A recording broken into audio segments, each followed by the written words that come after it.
أعزائي مشاهدي قنوات شبكة الإعلام العراقية، السلام عليكم ورحمة الله وبركاته. نحييكم مجددا وأحداث الأسبوع 37 من دوري نجوم العراق للمحترفين الذي نصل للمحطة قبل الأخيرة، واليوم الرابع والأخير من المحطة رقم 37 في دورينا. لقاء أربيل والكرخ هناك في أربيل في كردستان في ملعب فرانسو حريري. لقاء الأصفرين، لقاء ما بين صاحب المركز 11 نادي أربيل برصيد 50 نقطة، 15 انتصار 5 تعادلات 16 خسارة، سجل 45 هدف واستقبل 54 هدف.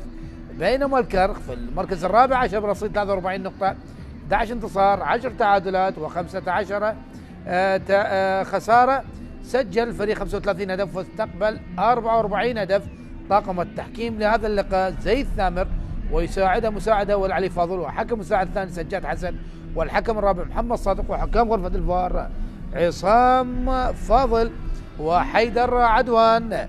النادي أربيل بقيادة المدرب سمير بابو يدخل اليوم في حراسة المرمى حسين علي جولي، هالة وفاق، هاليسون فرنانديز، عمر جنكي، نياز محمد، خالد كردغلي، علي رحيم، إيفان خالد، روى يوسف، زفين منصور، جيلان لقمان. بينما تشكيلة المدرب أحمد عبد الجبار الذي يبدأ في رأس المرمى بمهدي هاشم، خط الدفاع مجتبى صالح، محمد مصطفى، عمر نوري، القائد أنس النوادر، علي قاسم، كريس كوفوما، إيفاني إيزي، صهيب رعد، مصعب جمال، والمهاجم جعفر عبيس. هنا اللقطات للذكرى هذه الصغيرة مع والدها من أجل التقاط هذه الصورة للذكرى. جماهير أربيل، جماهير الهوليري حاضرة هنا في ملعب فرانسو حريري من أجل مساندة الأصفر، من أجل إعطاء الدعم لنادي أربيل. نادي أربيل الذي طبعا انتصر على فريق دهوك في مباراة كبيرة قدمها فريق دهوك وكذلك فريق أربيل، لكن الفوز كان لأربيل 2-1 في مباراة مؤجلة من الدور 22. بينما الكرخ حقق انتصار كان على حساب نادي الزوراء بهدفين مقابل هدف واحد، وبالتالي الفريقان قادمان من انتصار، يعني سواء للكرخ على حساب الزوراء أو أربيل على حساب دهوك. في مباراة اليوم كيف سيكون الأداء، وخاصة مباراة الذهاب انتهت بنتيجة كبيرة لمصلحة فريق أربيل ب4 أهداف مقابل هدفين، ثنائية زفين منصور وإيفان خالد ويوسف بن سودة المهاجم التونسي الغائب عن هذا اللقاء، هداف الفريق برصيد 11 هدف. بينما أهداف نادي الكرخ إيزي، كالفن، وعمر نوري. طبعا جميع اللاعبين الذي سجل في مباراة الذهاب متواجدين، فقط يوسف بن سودة. هنا صافرت حكم اللقاء التي أعلنت عن بداية هذا اللقاء. الكرخ في الملابس اليوم ملابس الغامقة، بينما أربيل في الملابس التقليدية الصفراء. أكيد يعني الفريقين خلاص ضمنا تواجدهما في الموسم القادم في دوري نجوم العراق، وبالتالي النتيجة لا تؤثر لا على فريق الكرخ ولا على فريق أربيل بالنسبة من ناحية الهبوط، لأن خلاص الأمور حسمت. يعني فقط المركز الرابع إذا ما نجح فريق الطلبة يعني اليوم أن يحقق الفوز أو يتعادل، لا خلاص ضمن المركز الرابع. يعني فقط المركز الرابع لغاية الآن لم يحسم. أما اللقب ذهب لنادي الشرطة، الوصيف لمصلحة نادي الزوراء، المركز الثالث لزاخو. الفرق التي هبطت خلاص كربلاء والحدود ونفط البصرة سوف يلعب مباراة البلاي اوت. هذا سمير صادق الملقب بسمير بابو المدرب نادي أربيل الذي استلم طبعا الدكة والمهمة التدريبية لنادي أربيل في الموسم الماضي. فريق أربيل في الموسم الماضي كم مدرب بدل؟ 5 مدربين، وكان رقم 5 هو سمير بابو الذي استمر مع نادي أربيل في هذا الموسم، بالرغم أنه قدم استقالته في فترة من الفترات، لكن إدارة نادي أربيل لم توافق على الاستقالة واستمر مع الفريق. تلعب الكرة في وسط الملعب كريست مصلحة نادي الكرخ، عمر نوري الكابتن والقائد، لاعب ثبت أقدامه جيدا في مركز قلب الدفاع رفقة نادي الكرخ. ويحمل الآن شارة القيادة. لاعب مهم جدا لفريق نادي الكرخ، لاعب متميز. طلع بالكرة الطويلة من مهدي هاشم، وراء الخامسة له 4 مباريات سابقة لم يحافظ على نظافة شباكه. هل يحافظ اليوم مهدي هاشم على نظافة شباكه؟ إكريس تمريرة في الوسط، عادت لعمر نوري مجددا. عمر نوري تمريرة من اللمسة الأولى، كرة لم تخرج لمصلحة أنس نوادر. تمريرة إلى إيزي الهداف يحاول أن يمرر الكرة للاعب مصعب، لكن لم تصل. قطعت من لاعبي نادي أربيل، عادت مجددا لمصلحة نادي أربيل. يحاول عمر جنكي، ثلاثي قلب الدفاع عمر جنكي ونياس محمد والبرازيلي هاليسون فرنانديز. وصلت الكرة إلى جيلان، تمريرة من جيلان إلى روى، لكن لم يستطيع السيطرة على الكرة. وصلت لمهدي هاشم، يلعب الكرة مهدي أقرب لخالد كردغدي اللاعب التونسي صاحب الخبرة والتجربة الكبيرة. جيلان لقمان مع الكرة لمصلحة نادي أربيل، والكرة الخطيرة سفين منصور، والمحاولة والمتابعة موجودة، والدبل كيك، لكن مرت أولى محاولات فريق نادي أربيل عن طريق إيفان خالد الذي يمتلك هدف وحيد في هذا الموسم.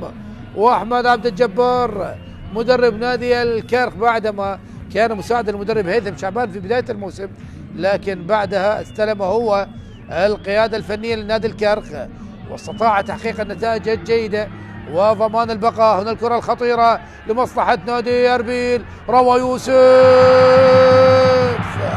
جول! هدف أول لمصلحة أربيل، هدف أول لمصلحة هولير الإمبراطور الأربيلي، يسجل أول أهداف في عش الكناري وسط فرحة جماهير أربيل، وسط فرحة الجراد الأصفر. هنا الكرة وتحضير للكرة، وروى يوسف الذي وضعها في الزاوية الصعبة على مهدي هاشم. شاهد روى يوسف ركنها ركن في الزاوية اليسرى لمهدي هاشم الذي طبعا المباراة الخامسة لا يستطيع الحفاظ على نظافة شباكه. هدف جميل من روى يوسف. أربيل يتقدم بعد مرور 4 دقائق من هذا اللقاء وسط فرحة سمير بابو مدرب نادي أربيل. هدف أول لمصلحة نادي أربيل، ينجح روى يوسف الذي كان يحتفل مع ابنته قبل هذا اللقاء، نعم، وأخذ صور تذكارية، واليوم يسجل هدف، وهدف جميل من روى يوسف. ابعاد الكرة من اللاعب محمد مصطفى، يمتلك هدف محمد مصطفى سبق وأن احترف هناك في الإمارات. كرة خرجت إلى ركنية لمصلحة نادي أربيل على هذا اللاعب محمد مصطفى. في الموسم الماضي كان مع نادي نفط البصرة، وفي هذا الموسم مع الكرخ، وأيضا كانت لديه تجربة احترافية هناك في الدوري الإماراتي. ركنية الآن لمصلحة نادي أربيل سجل نتيجة كبيرة في مباراة الذهاب على حساب الكرخ ب4 أهداف مقابل هدفين. هنا المحاولة الرأسية والمتابعة وابعاد للكرة، تشديد للكرة، الضغط من أربيل، الضغط من الفريق الأصفر على مرمى الكرخ، يبحثون عن هدف ثاني، ولاعبي نادي أربيل يطالبون بركلة جزاء بعد هذه اللقطة من هاليسون البرازيلي. وهناك كلام مع الفار، شاهد اللقطة. هنا الرأسية كانت، هل كان هناك لمس لليد؟ نعم، هاليسون يشير من هناك لمس باليد طبعا على اللاعب كريست الواضح في الصورة. كريست اللاعب الكونغولي 24 عام، يمتلك 3 أهداف وصنع هدفين 2 أسيست. لغاية الآن يتكلم مع حكام غرفة الفار عصام فاضل وحيدر عدوان.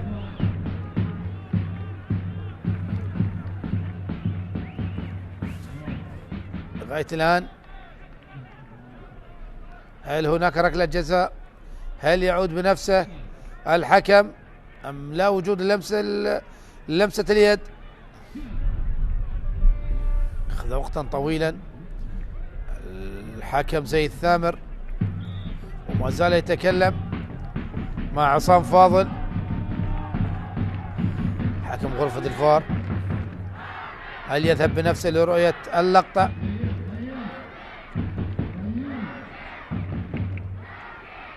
أحمد عبد الجبار أكيد لم يمن النفس أن يستقبل هدف في هكذا توقيت، توقيت مبكر كان. شاهد هنا اللقطة، هل هناك لمس الكرة باليد أم ماذا؟ شاهد أكثر من مرة.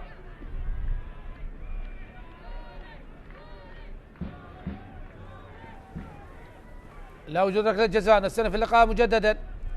أربيل تقدم في الدقيقة الرابعة على الكرخ عن طريق اللاعب روى يوسف. أنس النوادر يلعب الكرة العالية، نفس النوادر لإيزي يحاول لكن تغطية. فريق الكرخ في الربع ساعة الأولى في هذا الموسم استقبل 8 أهداف، وهذا الهدف التاسع الذي استقبله في الربع ساعة الأولى من الدقيقة الأولى للدقيقة 15. كرة الآن لمصلحة نادي الكرخ. هل هناك ردة فعل؟ لكن تمريرة بعيدة على صهيب رعد إلى الخارج. هذا هو جعفر أبويس المهاجم الذي يبحث عن تسجيل هدف التعادل. سين علي على لعب ركلة المرمى. سين علي يلعب مباراته العاشرة، لديه 2 كلين شيت. هالسون على كردغلي، أمام يمين كردغلي، رأسية من كريست، عادت له صهيب رعد، يمرر لإيزي اللاعب الخطير وهداف الفريق. يحاول إيزي ساهم ب17 هدف لنادي الكرخ. يعني تكلم نادي الكرخ سجل 35 هدف، إيزي ساهم ب17 هدف، يعني ما يقارب 50% النسبة المئوية لمساهمة إيزي طبعا اللاعب النيجيري بتسجيل الأهداف لنادي الكرخ. نسبة كبيرة جدا، اعتماد كبير وواضح على هذا اللاعب النيجيري. عادت مصلحة نادي الكرخ 10 دقائق من أحداث الشوط الأول، وتقدم النادي أربيل صاحب الأرض والجمهور هنا في ميدانه وأمام جماهيره. يتقدم على نادي الكرخ. هنا تمريرة أمامية طويلة وصلت إلى حسين علي. تمريرة كانت طويلة من عمر نوري وتصل سهلة لحسين علي. هذا هو مجتبى صالح، لديه هدف وحيد في هذا الموسم. كاردغلي مجددا. جلال لقمان، تمريرة لروى لعلي رحيم، تمريرة الكرات الجميلة لكن كرة طويلة وأقرب للحارس مهدي هاشم. طبعا غياب يوسف بن سودة الذي يمتلك 11 هدف، هداف الفريق، وأيضا شيركو كريم صاحب 9 أهداف الموجود في المصطبة، وكذلك مصطفى قابيل الذي لديه 6 أهداف. يعني أتكلم عن ثلاثي الرعب، ثلاثي الهجوم لنادي أربيل غير متواجدين في التشكيلة الأساسية، لاعبان في دكة البدلاء ولاعب غير متواجد خارج القائمة. على ما يبدو انتهى عقد اللاعب وغادر الفريق. خالد كردغلي ممتازة كانت من اللاعب سفين منصور، مر من أمام علي قاسم لكن هناك خطأ لمصلحة نادي أربيل. شاهد مرور من سفين منصور صاحب ال4 أهداف الذي يلعب كمهاجم اليوم بغياب مصطفى قابيل. كرة الآن قطعت، عادت مصلحة نادي الكرخ البحث عن الهجوم المرتد لكن قطعت من آل أفواق بالسلامة. خطأ لمصلحة اللاعب علي رحيم وليس آل أفواق بالسلامة. كرة مشتركة كانت مع صهيب رفعت، صهيب رعد، وين صهيب رفعت لاعب نادي ديالا السابق منتخبنا الوطني على مستوى كرة اليد. السلامة لعلي رحيم بعد هذه الكرة المشتركة. الكادر الطبي يعالج اللاعب علي رحيم، لاعب يمتلك خبرة وتجربة كبيرة. سمير بابو توجيهاته ويتواصل مع اللاعبين. نادي اربيل بدأ بداية قوية ومن ثم كانت هناك أزمة على مستوى النتائج، كادت أن طبعا يعني يستقيل المدرب، لكن الإدارة رفضت استقالة سمير بابو. هنا الإعادة، شاهد اللقطة من صهيب رعد. هناك احتكاك وهناك لمس من قبل صهيب رعد على اللاعب علي رحيم. السلامة علي رحيم الذي سبق اللاعب لنادي الزوراء يكتفي بالخطأ الحكم زيد ثامر ولا يشير بالعقوبة طبعا الإدارية، يكتفي فقط بالعقوبة الفنية وهو احتساب خطأ لمصلحة نادي اربيل. خطأ الآن يلعب لنادي اربيل. عمر جنكي، تمريرة قصيرة من نياز عادت لكن ممتازة من روا يوسف. قطع الكرة من روا يوسف موجود في التغطية. نياز أخطأ بتمرير الكرة، كادت أن تعمل مشاكل هذه الكرة لنادي اربيل، لكن هناك تغطية من روا يوسف. مجددا لمصلحة نادي اربيل خالد كرداغلي. هالسون فرنانديز لكرداغلي مجددا. كرداغلي مع الكرة، تمريرة لعلي رحيم. علي رحيم يحاول المرور، علي يحاول، ما زال مع الكرة، وهذا مو علي رحيم. نعم تلعب الكرة والمحاولة من كرداغلي والابعاد والمتابعة الدفاعية موجودة. من مجتبى صالح.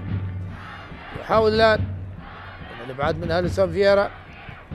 صهيب رعد استلام الكرة جميل. جعفر عبيس من اللمسة الأولى للاعب مصعب جمال. مهاري مصعب، واحد ضد واحد يستطيع المرور، يمر لصهيب. تصويبة من صهيب واصطدت بالدفاعات.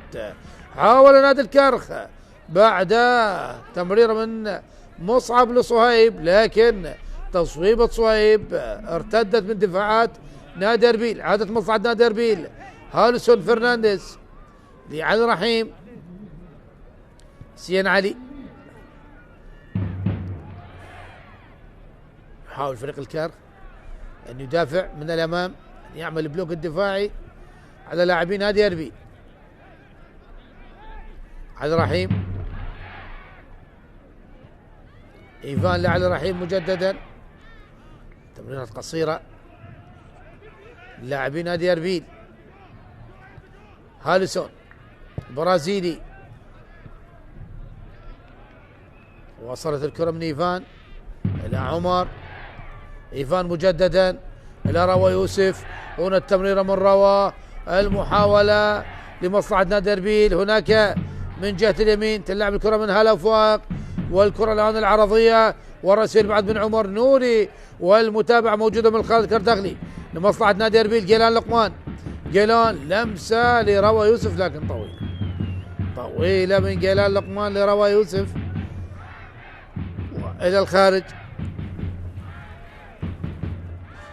الخارج. ركلة مرمى. 16 دقيقة مرت أحبتي المشاهدين، وتقدم نادي اربيل على نادي الكرخ بهدف اللاعب روا يوسف في الدقيقة الرابعة من أحداث هذا اللقاء.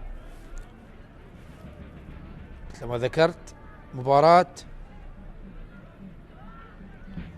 مباراة يعني لا تؤثر على ترتيب الفريقين وعلى طموحاتهم. أكيد يعني نادي اربيل يحاول أن يعود للمنافسة على اللقب، لكن الأمور صعبة هنا. محاول، وهناك بطاقة صفراء على مصعب جمال بسبب التمثيل.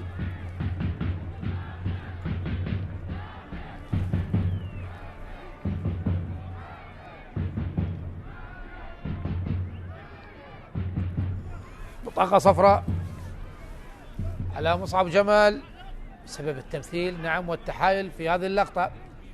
شاهد مصعب من أمام هاليسون. هل كان هناك احتكاك؟ هل كان هناك احتكاك يا مصعب؟ لا وجود لشيء، لا وجود لشيء. نعم في أكثر من زاوية، أكثر من لقطة، لا وجود لأي احتكاك. نعم ومصعب جمال وبطاقة صفراء مستحقة، لديه هدفين واثنين اسيست. مصعب جمال هنا التمريرة إلى إيسي. إيسي يحاول تمريرة من إيسي قصيرة، قطعت من سفين منصور، عادت مجددا على قاسم مصلحة نادي الكرخ.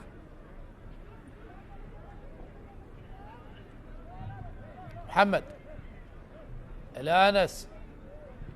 أنس يحاول التمرير لكن اصطدت بجيلان إلى الخارج، رمية جانبية.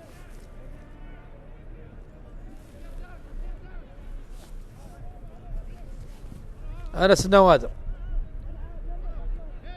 على لعب الرمية الجانبية يلعبها تجاه جعفر عبيس. جعفر عبيس يسيطر على الكرة ولا وجود للخطأ. الحكم المساعد قريب جدا. قطعت من صهيب. صهيب رعد يحاول واصطدت الكرة وركلة مرمى. ركلة مرمى. آخر من لمس الكرة صهيب رعد، وابتسامة جميلة من الحكم المساعد الأول علي فاضل في هذه اللقطة. نعم شاهد. نعم اصطدت الكرة بالقدم اليسرى لصهيب رعد، وبالتالي ركلة مرمى صحيحة. قرار الحكم صحيح في هذه اللقطة. جلال لقمان صاحب تصويبات قوية. جلال لقمان لديه 3 أهداف. علي رحيم يحاول الآن فريق أربيل وخطأ لمصلحة روى يوسف صاحب الهدف الوحيد لغاية الآن، سجله بطريقة جميلة. خطأ على اللاعب كريستال كانجولي.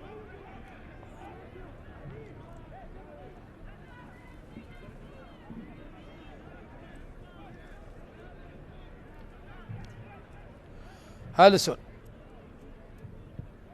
يلعب الكرة. هالسون فييرا.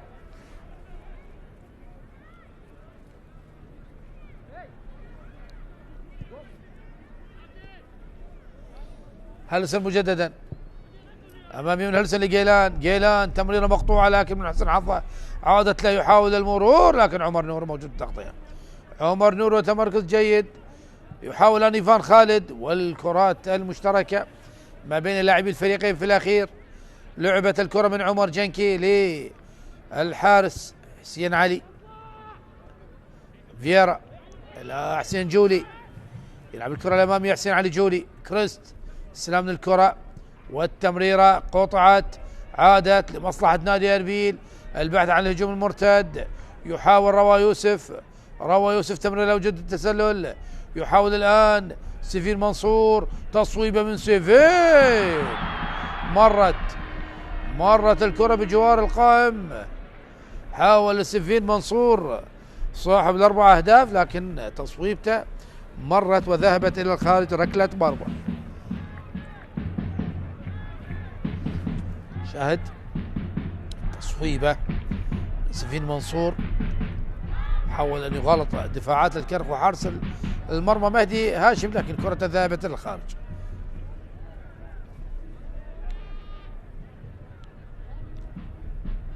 لمصلحة نادي الكرخ الان الكرة.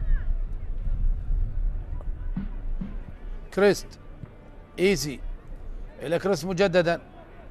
انس يضغط لاعبي نادي اربيل على حمل الكرة. يضطر عمر نور يلعب الكرة الامامية الطويلة. تغطية موجودة من انياز من الكابتن. يحاول الان مرة اخرى قطع من عمر جنكي، والكرة محاولة لكن تغطية ممتازة من عمر نوري. عمر نور وسفين منصور. يحاول سفين منصور. قوي جدا مدافع عمر نوري. نعم مدافع قوي وقوي جدا. صعب جدا المرور من امام عمر نوري. كردغلي امام كيلان لقمان. جيلان لقمان وخطأ على انس نوادر. خطأ وبطاقة صفراء.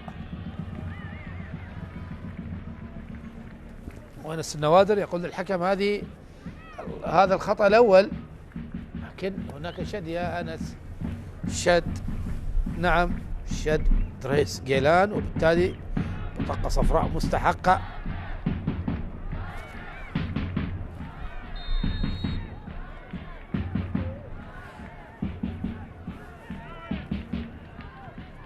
هالسون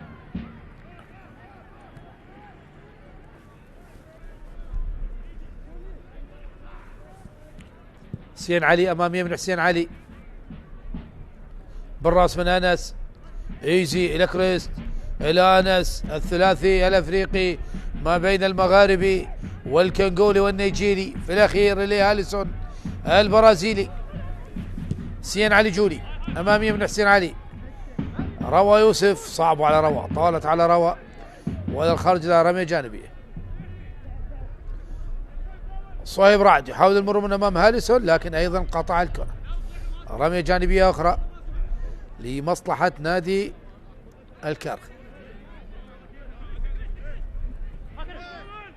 صهيب يحاول، ايضا قطعت من روى يوسف الى جيلان الى روى، لم يسيطر على الكره، عادت لمصلحه نادي الكرخ.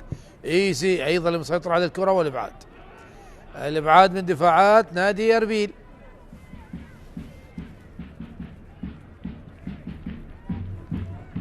مجتبى امامي، مجتبى باتجاه مصعب لكن تغطيه موجوده من انياز الكابتن والقائد انياس محمد الى الخارج. رمي جانبي احمد عبد الجبار الذي ينتظر ويترقب. عمر نوري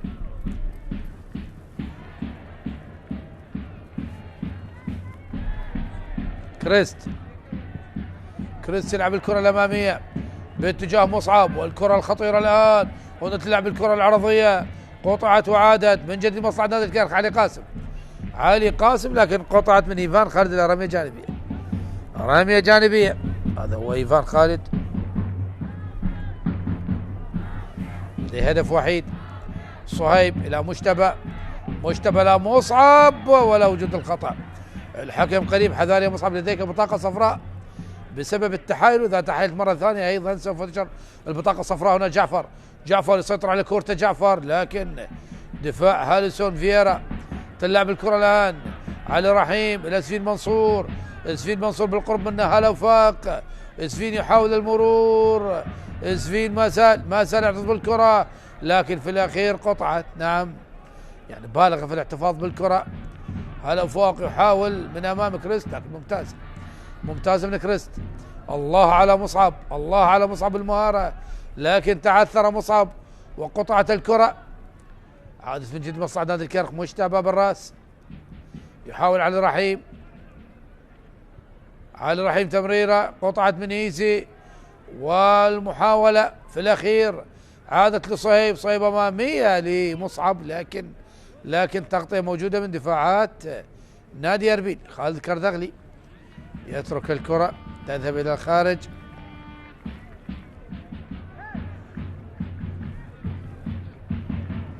هالسون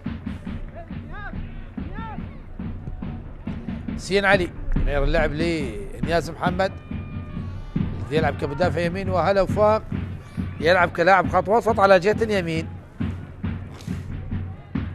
هلا وفاق أكثر من صنع أهداف لنادي اربيل في هذا الموسم، لديه 6 اسيست.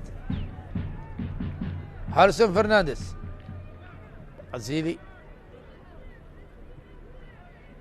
علي رحيم، يحاول علي رحيم. شاهد نادي اربيل تمريرات قصيره 26 دقيقه مرت احبه المشاهدين، وما زال نادي اربيل يتقدم على نادي الكرخ بهدف. روى يوسف في الدقيقه الرابعه، محمد مصطفى بالراس لكن بعيده على مجتبى الى الخارج. رميه جانبيه لمصلحه نادي اربيل. تلعب من انياز داخل منطقه الجزاء. هنا المحاوله والابعاد. خالد كردغلي الى جيلان لقمان يحاول المرور لكن قطعت من صهيب. عاليه واماميه من انس باتجاه جعفر عبيس وعمر جنكي. جعفر يحاول، استلم الكرة جعفر، ما زال يحتفظ بالكرة، ما زال يحتفظ بالكرة، عادت إلى مجتبى، إلى مصعب، دخول قوي، دخول قوي، وعلى ما يبدو هناك بطاقة صفراء على الكابتن انياز، بطاقة صفراء على الكابتن انياز محمد بعد دخول قوي على مصعب جمال. أولى بطاقة، أول البطاقات تشهر على لاعبين نادي أربيل، على انياز محمد. شاهد اللقطة، لكن هناك تسلل، الحكم المساعد يقول هناك تسلل، ضربة حرة غير مباشرة لمصلحة نادي أربيل، لكن البطاقة احتسبت. نعم، البطاقة احتسبت بسبب تدخل انياس محمد. شاهدنا اللقطة، دخول قوي جدا، دخول قوي جدا ومن الخلف، يعني هناك تهور من انياس محمد في هذه اللقطة. نعم، بطاقة صفراء احتسبت. يحاول روى يوسف، يحاول المرور، روى عدى، روى وصلت إلى جيلان، جيلان مع الكرة يبحث عن سبيل التصويب، سدد الكرة لكن اصطدت والابعاد من مجتبى إلى مصعب، عادت مجددا، مصعب يحاول هنا الرأسية، مصعب جمال بالانطلاقة، مصعب جمال بالتمرير لجعفر، لكن تغطية موجودة عادت لمصلحة نادي أربيل، وابعاد الكرة للخارج. طبعا هناك لاعب سقط على ارضية الملعب، عمر جنكي سقط على ارضية الملعب، بالسلامة لعمر جنكي بعد الكرة الأخيرة مع صهيب. شاهد هنا اللقطة، يعني ذا كل لقطة يعني احتكاك عادي وطبيعي جدا، يعني سقط على ارضية الملعب، يعني كأنه تعرض إلى ضربة قوية جدا، لكن الاحتكاك كان طبيعي جدا، يعني وخاصة المدافع يكون من الناحية البدنية، من ناحية القوة، يعني يكون قوي على العموم.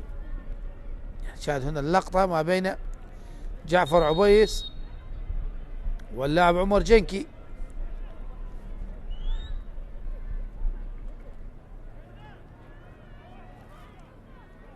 30 دقيقة أحبتي المشاهدين، مشاهدي قناة شبكة الإعلام العراقي. نادي أربيل يتقدم على الكرخ بهدف مقابل لا شيء، سجل هدف روى يوسف في الدقيقة الرابعة. أنس النوادر يلعب الكرة بروح رياضية، هذا روى يوسف صاحب الهدف الوحيد، تحضير الكرة من سفين منصور بصورة جميلة، وروى يوسف أيضا يضعها في الزاوية الصعبة على مهدي هاشم.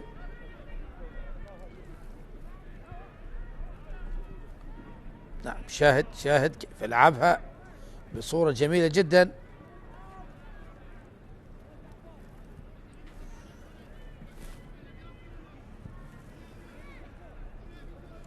جماهير أربيل التي احتفلت بهذا الهدف. سين علي، خالد كرداغلي بالراس إلى الخارج، رمية جانبية،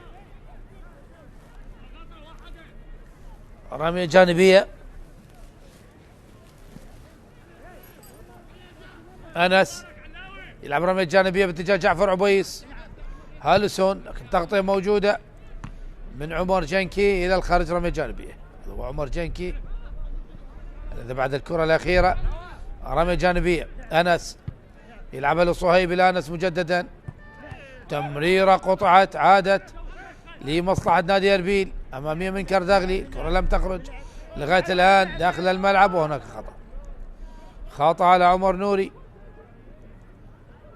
هذا هو عمر نوري كابتن نادي الكرخ الذي أحرز لقب بطولة كأس العراق مع نادي الكرخ.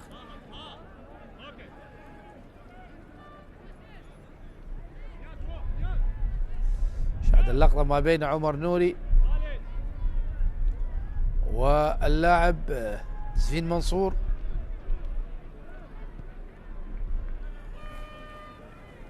عمر جنكي، نياز محمد، كرة عالية وطويلة، أقرب لمهدي هاشم، حارس مرمى نادي الكرخ يحاول مجتبى لصهيب، صهيب لمصعب، ممتاز الواحد اثنين جميلة لجعفر، جعفر استلم الكرة الخطيرة، هنا التصويبة لكن اصطدت بالبرازيلي هاليسون فرنانديز. كرة جميلة وجميلة جدا من لاعبي نادي الكرخ، هجمة منظمة، نعم هجمة جميلة. لا يا المخرج عيدها من البداية، منذ البداية من لعبها مهدي هاشم. نعم تحول سريع بالكرة كان من لاعبي نادي الكرخ. لعبة الكرة الآن داخل منطقة الجزاء لكن الإبعاد مجددا السكت بول. مصعب يحاول الآن صهيب إلى مصعب مجددا، تمريرة وصلت إلى مجتبى، يحاول الآن وهذا علي قاسم يلعبها داخل منطقة الجزاء، والرأسية والمتابعة من أنس يلعب الكرة العالية، هنا الرأسية مرت وابعاد الكرة عادت لجنان لقمان. نادي الكرخ حاول أن يضغط على نادي أربيل خلال هذه الدقيقة لكن مرت وعدت الخطورة من لاعبي نادي الكرخ على مرمى نادي أربيل. كاردغلي إلى إيفان خالد، علي رحيم، تمريرة مصلحة نادي أربيل، تمريرة قصيرة، يحاول لاعبي نادي أربيل أن يهدئون الأمور، أن يقللون من رتم المباراة بعد الهجمة الخطيرة لمصلحة نادي الكرخ. كرة الآن وصلت لمصلحة نادي أربيل في وسط الملعب، تغيير اللعب من روى لكاردغلي مع الكرة بالقرب من جيلان، كاردغلي يلعبها عالية، كرة الخطيرة، إيفان يبحث عن سهل التصويب، يصوب لكن اصطدت عادل إنياس محمد يلعب الكرة العالية داخل منطقة الجزاء بعيدة، والمتابعة من كاردغلي وركلة مرمى وخالد كاردغلي يبتسم في اللقطة الأخيرة. شاهد هنا اللقطة والاحتكاك ما بين إيسي وكاردغلي، إيسي العائد إلى الخلف في الواجبات الدفاعية.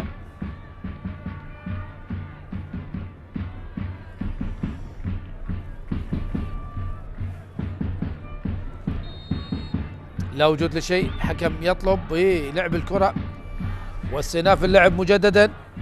دخلنا دقيقة 35 ونادي أربيل يتقدم عن طريق روى يوسف منذ الدقيقة الرابعة. علي رحيم يلعبها لهلا ولكن مجتبى ممتازة من مجتبى، تغطية دفاعية من أمام اللاعب هلا وفاق بيد مهدي لمجتبى. هلا يحاول لكن قطعت الكرة من مجتبى للخارج، العربية جانبية.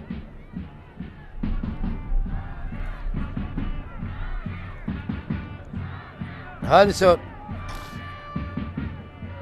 يلعب لكاردغلي، مع الكرة يحاول المرور، تمريرة لهاليسون إلى الخلف للحارس حسين علي، يحاول سحب لاعب نادي الكرخ.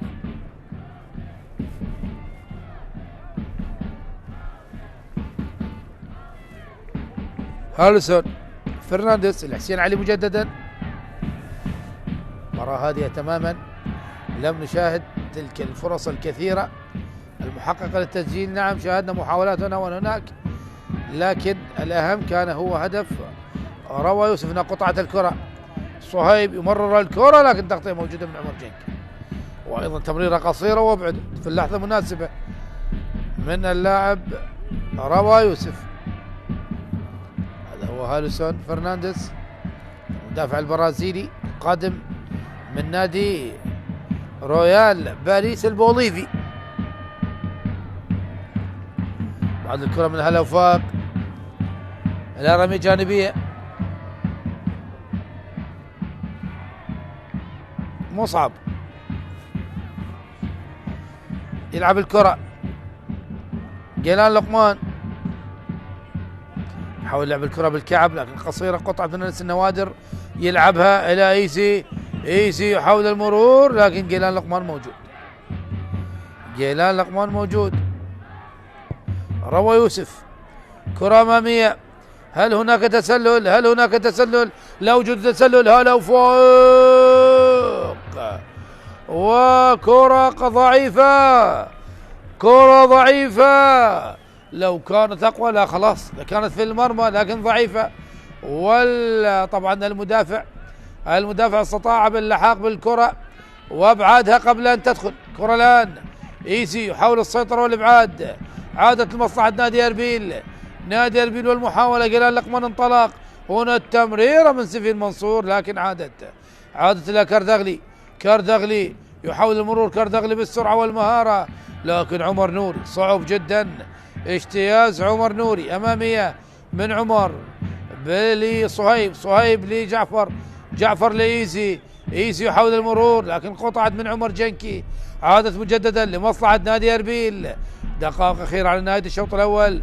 هنا التمريرة لجيلان لقمان، استلم الكرة جيلان يلعب الكرة على القائم الثاني، مرت وعدت من هلا وفوق الذي كاد أن يسجل الهدف الثاني في مرة أولى وثانية. الأولى لم يلعب الكرة بقوة كافية من أجل دخول المرمى، والثانية مجتبى صالح كان في التغطية الدفاعية ومنعه من تسجيل الهدف الثاني. شوت جيلان لقمان لكن مجتبى ضايق هلا وفاق في هذه اللقطة، وهلا وفاق لعب الكرة للخارج إلى ركلة مرمى لمصلحة نادي الكرخ. نعم، يعني تدخل مجتبى على هلا وفاق لم يعطيه الراحة الكافية من أجل وضعها في الشباك.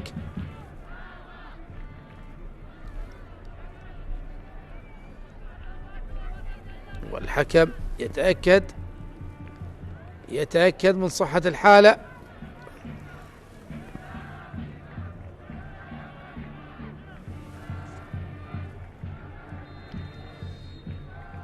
لا وجود لشيء، تلعب ركلة المرمى. عمر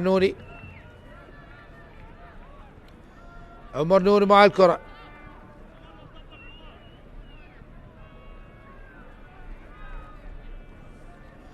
محمد مصطفى تلعب الكرة، وصلت إلى مجتبى يلعب الكرة واصطدت بعمر جنكي. موجود إيفان في التغطية، يشتت الكرة للخارج إلى رمية جانبية لمصلحة نادي الكرخ. لعبت سريعا وقطعت، عادت مصلحة نادي الكرخ، يبحث الكرخ عن التعديل قبل نهاية أحداث الشوط الأول. هنا الكرة أيضا قصيرة وقطعت، عادت كريستال يصوب تصويب ابن كريست، وهناك خطأ لمصلحة نادي الكرخ قريب جدا من منطقة جزاء نادي اربيل. نعم، الحكم قريب جدا، كان زي الثامر قريب على اللقطة. هنا نعم كان هناك احتكاك من جيلان لقمان على قدم كريست. نعم، شاد قدم جيلان، وهناك ضرب على كريست في هذه اللقطة، كان يستحق فيها البطاقة الصفراء جيلان لقمان في هذه اللقطة. حكم لم يشر البطاقة الصفراء، أكيد تبقى هي حالة تقديرية، وفي الأخير هو الحكم يقرر هل تستحق بطاقة أم لا.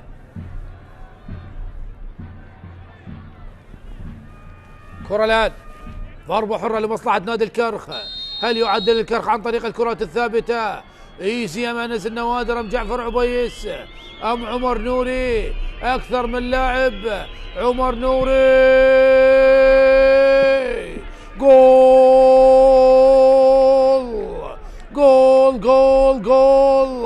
الكابتن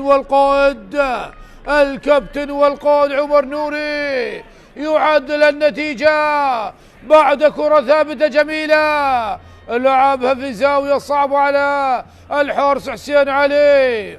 عمر نوري يعود بالكناري بالطيران وتسجيل هدف التعادل. خطأ فاتح من حسين علي جولي بالتصدي لهذه الكرة. عمر نوري لعبها في الزاوية اليسرى لحسين علي الذي لم يحسن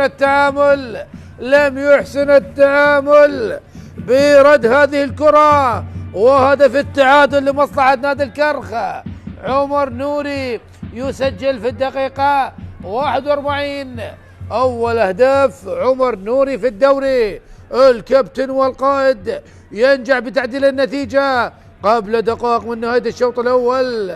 الكرخ استغل الكرات الثابتة، استثمر هذه الكرة عن طريق الكابتن عمر نوري، وهدف جميل من هذا القائد وهذا الكابتن. التعادل الآن هدف مقابل هدف.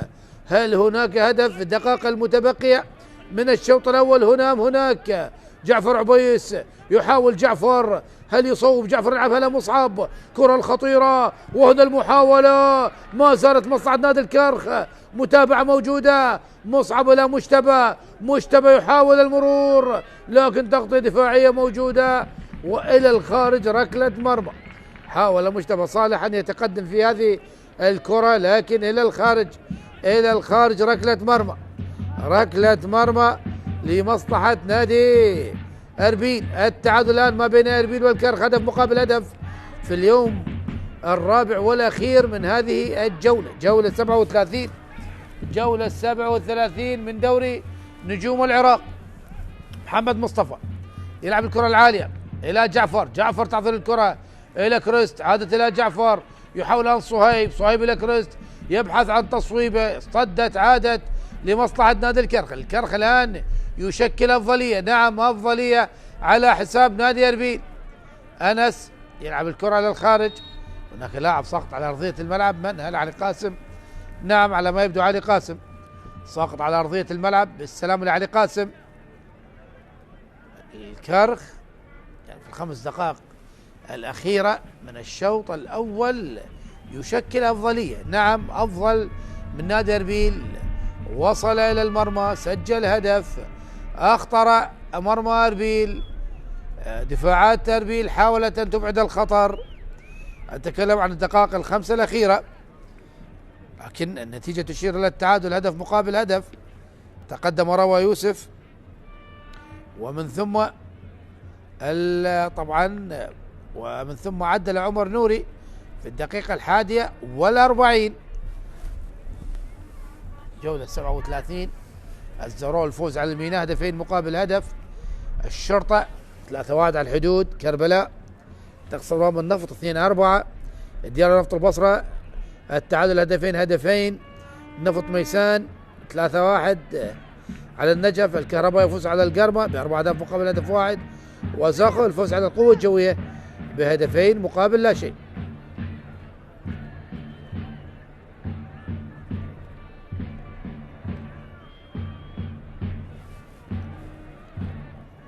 هذه نتائج الدور 37.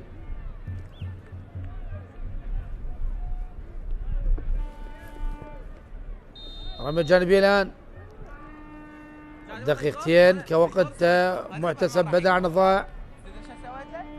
45 دقيقة خلاص انتهت، وندخل في الدقيقة الأولى من الوقت المضاف على أحداث الشوط الأول.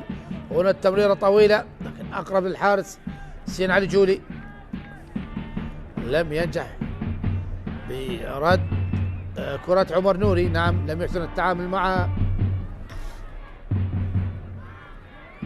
عمر جنكي لنياز، نياز محمد إلى عمر جنكي مجددا، يحاول تمريرة لكن لم حسين علي لعب الكرة ولم يستطيع مسك الكرة. صهيب يحاول مرور صهيب، تمريرة عرضية. كريست يحاول لعب الكرة هنا الرأسية والإبعاد من جديد، بعد الكرة العالية من الرأسية. يحاول جعفر عبيس من أمام روى من جديد. الكرات المشتركة ما بين لاعبي الفريقين وصلت إلى أنس النوادر، يلعب الكرة داخل منطقة الجزاء. يحاول جعفر تهيئ الكرة لكريست، تصويب المكريست لكن بعيدة إلى الخارج، ركلة مرمى. دخلنا الدقيقة الثانية من الوقت المضاف. كريست حاول الكنغولي في هذه الكرة لكن بعيدة تماما إلى الخارج، ركلة مرمى. حسين علي جولي على لعب الكرة، يلعب ركلة المرمى حسين علي إلى هلا وفاق. يحاول هلا وفاق من أمام مشتبه لكن مشتبه قطع الكرة إلى رمية جانبية.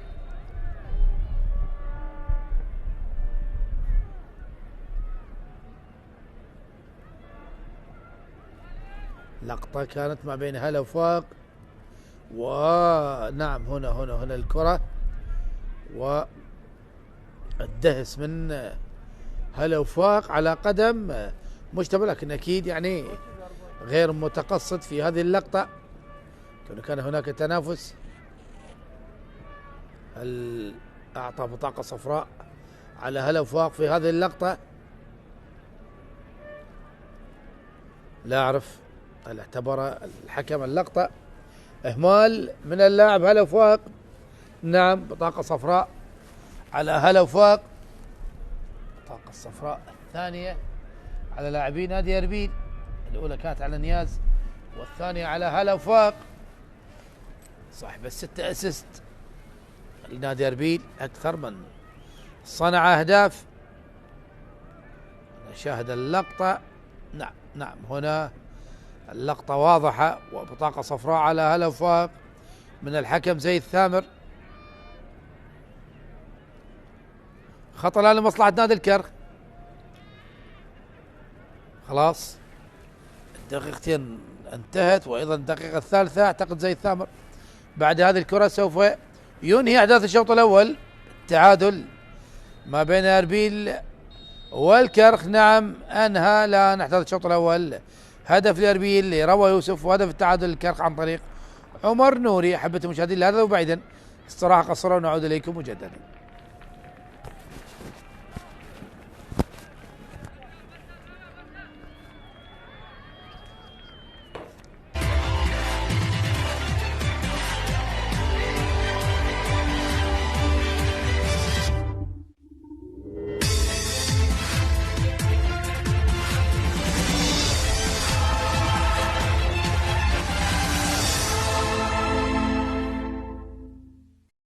علي خليل يقطع الكرة. علي صعبة على علي، صعبة على علي، لكن ببراعة مار مار مار مار مار. برافو علي، خطيرة خطيرة خطيرة. جول جول جول جول. محمود أحمد يسجل أول أهداف المباراة بالدقيقة 25 من عمر المباراة. محمود أحمد بعد كرة اجتازه، كنت أظن أن لا يجتازه ولا يستثمرها. علي خليل اللي يتوغل ويهيئ كرة على طبق من ذهب إلى محمود أحمد اللي يسجل ثاني أهدافه هذا الموسم بعد أن سجل في شباك القاسم، يسجل اليوم في شباك نوروز. كرة جميلة يتوغل من خلالها علي خليل. علي خليل ببراعة هيئ كرة حلوة على اللاعب. شوف شوف شوف شوف شوف شوف اجتاز اثنين من اللاعبين، مر علي خليل هيئها إلى محمود. محمود لعبها على العمود البعيد وسجل أول أهداف المباراة. شوف شوف شوف شوف شوف شوف شوف اسيست رائع رائع رائع رائع من علي خليل. علي خليل لمحمود أحمد، ومحمود أحمد على العمود البعيد يحرز أول أهداف المباراة لمصلحة نادي نفط البصرة بالدقيقة 25 من المباراة، ويسجل هدف الشخص الثاني بعد أن سجل في شباك القاسم. شوف كرة ومرت بخطأ دفاعي قاتل من مدافعي نادي نوروز. كرة اللعيب بالراس خطيرة يخلصها حسام، ومرة أخرى بعد خطرة. جول جول جول جول جول جول جول.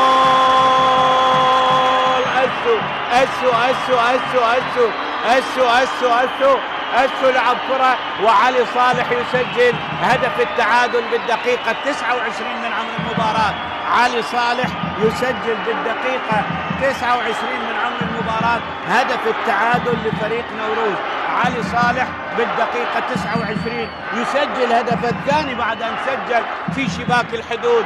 كرة من كرة عرضية، شوفها شوفها شوفها شوفها شوف الكرة من كرة ثابتة بالرأس ارتدت من حسام. كرة عرضية علي صالح الخالي من الرقابة، شوف من بين المدافعين بشكل مستريح وعلى بعد ياردة واحدة يضع الكرة في شباك حسام مهدي ويسجل هدف التعادل. شوف الكرة ارتدت، أسو هيها، كاتوج لعبها، وعلي صالح استقبلها إلى داخل الشباك، وهدف التعادل لفريق نوروز بعد أقل من 6 دقائق يعادل نوروز النتيجة. 1-1 الآن، 1-1. مرت على يسار حسين فلاح. شوف علي صالح الخالي من الرقابة يلعب الكرة بسهولة من داخل منطقة الست ياردات. تمركز سليم للاعب علي صالح يدرك من خلال التعادل. عائد إلى مناف، يونس. سجاد يحاول التقدم. سجاد داخل منطقة الجزاء خطيرة. ممكن الآن أحمد يحيى يحاول أن يسدد والمحاولة وهدف الشرطة. جول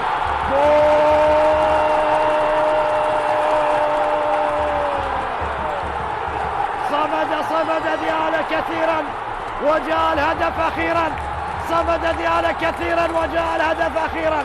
يتكرر سيناريو مباراة الزوراء مع الشرطة هذه المرة ديالى، وهدف لمهند علي. أخيرا مهند علي يسجل في مرمى ديالى. هدف للقيثارة الخضراء وفرحة جماهير الشرطة.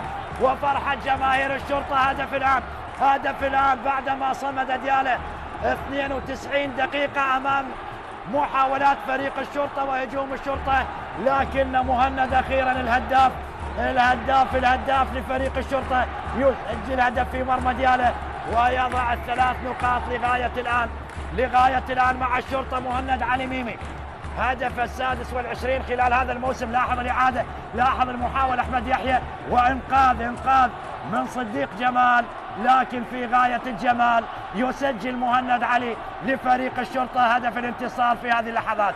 مهند علي يتابع كرة أحمد يحيى المبعدة من صديق جمال، يكملها في المرمى ويسجل أول أهداف الشرطة في هذا اللقاء. ديالى والصمود أمام محاولات الشرطة، لكن أخيرا مهند علي يسجل ويفرح جماهير الشرطة ويتوجه لجماهير الشرطة ليعلن عن الأفراح على المدرجات لجماهير الشرطة في هذه المباراة. إذا مهند علي ذهابا وإيابا يسجل في مرمى ديالى ورابع أهدافه خلال هذا الموسم في مرمى ديالى. عن الخطورة ومصدرها، هو مصدر الخطورة. هنا التمريرة الجميلة، يحاول يونس.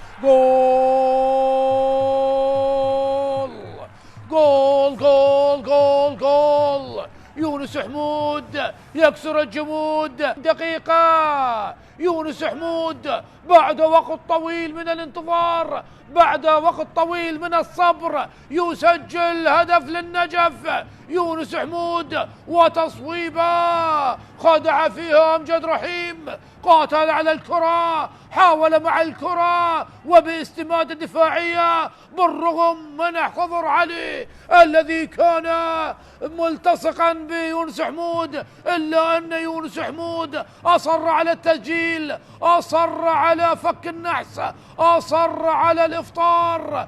هل يخلص المباراة مندي والكرة الخطيرة، تصويبه، جول. المدفع السنغالي خلاص يقضي على آمال البرتقالي ويسجل هدف ثاني من دومينيك مندي. استلم الكرة من المنتصف، مر وتقدم وصوب، وأمجد رحيم لم ينجح بتصدي لهذه الكرة، لم ينجح بالتعامل الصحيح مع هذه الكرة. خطأ قاتل من أمجد رحيم يقتل فيها الكهرباء بعد تصويبة قوية من مندي، ومندي يضع النجف، يضع الغزلان بانتصار طال انتظاره من جماهير غزلان البادية. وشاهد الفرحة أحمد عبد الحسين وبنقله من المدافع جيفرسون باهية يلعبها، هذا التقدم، هذا الجول،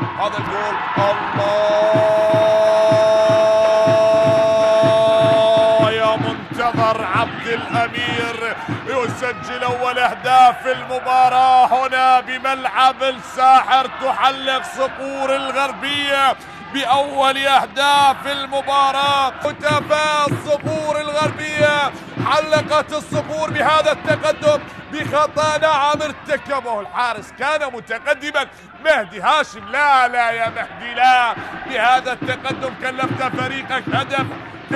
فريقك هدف يا مهدي هاشم. وغلطة الشاطر ملف، وهنا غلطة الحارس تكلف هدف. جميلة لكيسيندا، يبحث كيسيندا العرضية العالية، هدف أول. الله السفانة وأول الأهداف سفانة الجنوب، نحن الرياح ونحن البحر والسفن، هكذا يؤكد سفانة الجنوب. وبإمضاء من وبرأسية من؟ سالم أحمد اللي هدد بالبداية، والآن يؤكد تقدم الميناء برأسية جميلة مثالية باغتت حارس المرمى عبد العزيز عمار. 9 وسجل بالدقيقة 9 أيضا. هذه فرصة، هذه خطيرة للميناء. الله، جول للسفانة، هدف ثاني للسفانة. حميد علي هو بالدقيقة 40. شوف تبادل التمريرات، شوف علاء عبد الزهرة اللي قدم تمريرة ذكية على طبق من ذهب، والفينشنج اللي كان موجود، الانهاء رغم انها اصطدت بالحارس عبد العزيز عمار، لكن الكرة كانت مباغتة من بين الأقدام، وبذلك حميد علي يسجل ثاني أهداف الميناء. دخول ممتاز، كرة مباغتة صعبة على الحارس، شوف يحتفل. هنا كرة لكربلاء، هذه فرصة للعميد، هذا مرور جميل، هذا تسديده، وهذا هدف أول. الله، جول جول جول، وعن طريق الهداف. عفوا بالإعادة، هي بدأت من مشتاق طالب وتمريرة عن طريق أوس محمد والدخول والتصدي، لكن عبودي كما يحلو أن يسمونه، عبودي عبد القادر طارق يسجل هدف تقليص النتيجة. بهذه الأثناء تمكن من التصدي للأولى عبد سليم حماد، لكن بالثانية كانت صعبة، وبذلك عبد القادر طارق يسجل هدف أول لكربلاء. الفريق مر بظروف وضغوط وتغيير على مستوى المدربين، بدأوا بالقطري السيد وسام رزق، بعد ذلك الأمر تغير بانتداب السيد لؤي صلاح بن النادي السابق، ومن ثم علي عبد الجبار. الله، السهرات الجميلة تبدأ بالحلوى، والحلوى من العماني. تبدأ مباراة اليوم، تبدأ قمة اليوم من أجل كلمة الصقور، من أجل كلمة العريق، تأتي عن طريق من؟ عن طريق الصبحي ولا فوزي؟ من وضعها في الشباك؟ من أسكنها مرمى صالح؟ من سجل الهدف الأول؟ حوار وتوجيهات، مبادرة وهدف وانطلاقة كبيرة تأتي الآن. يبادرون مبكرا، والمخرج لا زال عينه على فوزي في الكرة الأخيرة. لاحظ هنا الذي سجل هو الصبحي وليس عصام. الكرة عالية ورأسية عصام. الصبحي من سجل وليس فوزي، والبداية من العماني، الرأسية من العماني، عرضية إيسايا من نسر نيجيريا إلى ابن السلطنة، إلى من يبدأها بحلوة عمان. يأتي اليوم ويسجل هدف التقدم للقوة الجوية. ولا في وسط الملعب، تلعب باتجاه ويليام جيبور، يبحث عن زميل، يبحث عن من يصل. ويليام جيبور الليبيري. الله، هدف ثاني، هدف تأكيد الانتصار. ويليام جيبور وإن غاب لكن الحضور كبير، وإن لم يسجل لكنه لا يسجل إلا أهداف خارقة للعادة. هدف رائع جدا من ويليام جيبور من صقر العقاب، يسجل اليوم من أجل أن يعود فريق القوة الجوية، من أجل عودة الصقور. جيبور يقول كلمة أيضا، جيبور يسجل أول أهدافه مع الصقور. هنا ويليام مر، هنا ويليام وصل، راح ومصطفى رعد هنا راح مع هبوب الرياح. لاحظ هنا الكرة الأخيرة وصلت عالية باتجاه ويليام جيبور، لوحده مر، سدد كرة في أقصى الزاوية مع القائم. ما بال القائم الذي ساعد القوة الجوية في هدفين. كرة قوية جميلة من القائم الأيسر إلى المرمى، وصلت إلى هدف ثاني، وصلت إلى التأكيد. هنا الهدف، هنا الرائع والجميل والاحتفال الرهيب بالخبرة. سعد الآن يقف من أجل الثالث للصقور، سعد يتقدم على كرة الجول. الله، الله على سكة الموت، يسير الصقر ولا يبالي، تسير القوة ولا تبالي. من قال إن القوة الجوية ضاع، من قال إن القوة الجوية يمر بأيام صعبة، هي عودة الصقور، قد عادت القافلة، قد حلقوا مرة أخرى بالتاريخ والماضي والحاضر. وإن عصفت بهم الرياح فالرياح جزء من هوية هذا النادي. سعد بن علي عبد الجبار، وسعد ينفذ على طريقة الكبار، وفريق التاريخ يعود بثلاثي الآن على استاد التاريخ وفي جوار قبر سيد التاريخ في بلاد رافدين، بجوار قبر عمو بابا، وأمام أنظار الأسترالي الجديد جراهام أرنولد بالحاضر القريب. سعد يسجل، وكرة تلعب إلى الأمام. ميسوكي ميسوكي ميسوكي، هل هو الرابع يا ميسوكي؟ هل هو الرابع يا ميسوكي؟ الله، أسد الكاميرون يضع البصمة على رباعية تاريخية. الآن سير الأسد، عانى سير الأسد، يأتي ميسوكي من بلاد الكاميرون ليسار في بغداد. الكرة من دون أوفسايد، في أوفسايد، عانك على حكم الفار، وحكم الفار سيؤكد بأن الهدف شرعي. ميسوكي وصالح هذه المرة لا مجال لا محال، رباعية تاريخية. عادت الصقور، عادت إلى ثوبها القديم، ثوب الإبداع والتألق. أنت ترتدي ثوب العريق، أنت تسير برتبة النقيب، وهذا عليك اليوم أن تسجل الأهداف وتظهر في هذا الفريق. هنا الحكاية. يوسف بمواجهة فهد، ركلة الجزاء الآن. يوسف بن سودة يتقدم.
أعزائي مشاهدي قنوات شبكة الإعلام العراقي، نحييكم مجددا. واعتاد الشوط الثاني مباراة ناديي أربيل والكرخ الذي تركنا الشوط الأول متعادلا ما بين الفريقين بهدف لكلا الجانبين. تقدم روى يوسف في الدقيقة الرابعة لنادي أربيل، ومن ثم عدل النتيجة عمر نوري في الدقيقة 41 من تسديدة طبعا من كرة ثابتة من خارج منطقة الجزاء، سجل هدف التعادل. الآن في بداية بانتظار انطلاق بداية الشوط الثاني بصفرة الحكم زيد ثامر. هل هناك تبديلات؟ هل نفس الأسماء التي أنهت الشوط الأول تبدأ في الشوط الثاني؟ كل هذه الأحداث تأتيكم عبر قنوات شبكة الإعلام العراقي. جولة 37 من دورنا، دور نجوم العراق، قبل طبعا دور واحد فقط من نهايته، وبالتالي يعني الأمور يعني خلاص حسمت. عاد المركز الرابع لم يحسم لغاية الآن، لكن بالنسبة للبطل الوصيف للمركز الثالث للهبوط للفريق الذي يلعب مباراة البلاي اوت، يعني كل هذه حسمت الأمور. هذه المراكز خلاص طبعا تم التعرف عليها. زيد ثامر بابتسام مع عصام فاضل. اكيد هناك في غرفة الفار والتكلم من اجل انطلاق الشوط الثاني. هنا الشوط الثاني ينطلق احبتي المشاهدين. الاربيل بنفس الاسماء او الكرخ بنفس الاسماء، تشكيله نادي اربيل: حسين علي في حراسه المرمى، نياز محمد، عمر جنكي، هالسون فرنانديز، وخالد كردغلي، علي رحيمي، فان خالد، روى، يوسف سفين منصور، وجيلان لقمان. بينما تشكيله نادي الكرخ في حراسه المرمى: مهدي هاشم، مجتبى صالح، عمر نوري، محمد مصطفى. وهنا الكرة لمصلحة نادي اربيل لكن مرت وعدت الخارج ركلة مرمى. نكمل تشكيلة نادي الكرخ: مجتبى صالح، محمد مصطفى، عمر نوري، انس نوادر، كريس كوفما، علي قاسم، مصعب جمال، جعفر عبيد، صهيب رعد، ايفاني ايزي. نادي اربيل هل يعود يتقدم من جديد ام هناك قلب الطاولة من نادي الكرخ على فريق اربيل؟ شاهد جماهير اربيل بدأت بإشعال الشماريخ. دائما ما تكون علامة فارقة جماهير الأندية الكردستانية وخاصة جماهير نادي اربيل. يعني هذا الملعب أغلب مباريات الموسم ممتلئ على آخره، لكن مباراة اليوم طبعا يعني بسبب عدم وجود التنافسية في هذا اللقاء يعني الجمهور لم يأتي بكثرة مثل كل مرة. كرة الآن لمصلحة نادي الكرخ: مجتبى إلى مصعب لمجتبى، يحاول مجتبى يضغط سفين منصور، قاطع الكرة سفين منصور، يبحث عن المرور لكن قطعت من مجتبى. عادت إلى مصعب إلى كريست يسيطر على الكرة أمامية لجعفر عبيس إلى علي قاسم، تمريرات لمصلحة نادي الكرخ، يبحثون عن الاستحواذ والسيطرة. هنا مصعب، تمريرة لكن قطعت من روا يوسف إلى الخارج. رمي جانبي لمصلحة نادي الكرخ.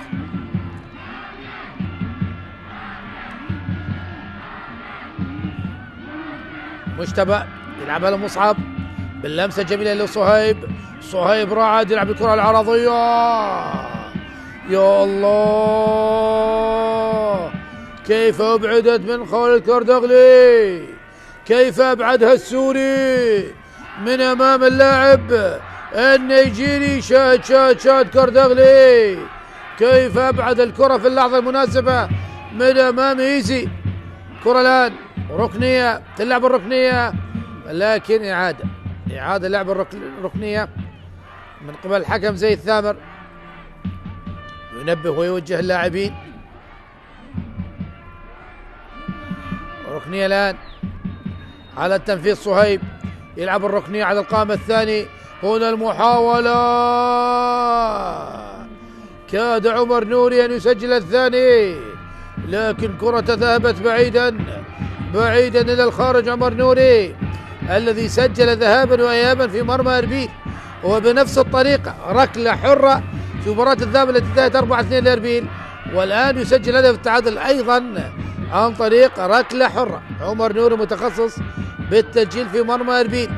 تلعب الكرة من هالسون، راسية مجتبى تصل مصعب جمال، تمريرة إلى صهيب يحاول المرور، صهيب رعد، مار صهيب، عدى صهيب لكن قطعت من علي رحيم أمامية باتجاه سفين منصور. محمد مصطفى، هناك تسلل على سفين منصور. نعم، الحكم المساعد الأول يقول هناك راية وتسلل. حكم علي فاضل، هذا سفين منصور، هنا الشاهد. نعم كان متسلل، عاد من مصيدة التسلل اللاعب سفين منصور الذي يلعب اليوم كمهاجم بوجود مصطفى قابيل في دكة البدلاء. لاعب مهم جدا مصطفى قابيل من اللاعبين الشباب، ساهم ب9 أهداف مع نادي اربيل، 6 أهداف سجل و3 اسيست. كرة الآن مجتبى يلعب الكرة لمصعب يحاول المرور لكن قطعت. مجتبى لعب الكرة لعلي قاسم مع الكرة، تصويبة من مسافة بعيدة إلى الخارج، ركلة مرمى. ركلة مرمى. حاول علي قاسم أن يصوب من هذه المسافة البعيدة لكن تصويبته بعيدة للخارج. ركلة مرمى. 5 دقائق مرت من الشوط الثاني والتعادل لغاية الآن إيجابي، هدف مقابل هدف. هنا التمريرة لجيلان لقمان. جيلان من أمام أنس النوادر. جيلان يحاول هنا التصويبة من جيلان لقمان لكن إلى الخارج من جيلان لقمان. ركلة مرمى. نعم يمتلك دقة بالتصويب اللاعب جيلان وأيضا قوة بالتسديد. شاهد التمريرة لم يكن متسلل جيلان لقمان في هذه اللقطة. عاد واستلم الكرة، فتح نفسه زاوية للتصويب، سدد الكرة بطريقة جميلة لكن علت العارضة. علت العارضة من جيلان لقمان.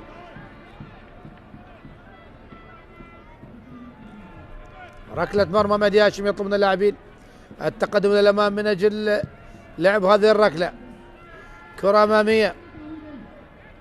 هنا المحاولة عادت إلى مجتبى. صهيب إلى مصعب. تمريرة جميلة لصهيب. صهيب يحاول لكن الكرة قطعت من انياس محمد أو من هلا وفاق. الوضع على الصورة إلى الخارج. رمية جانبية. مجتبى. محمد مصطفى.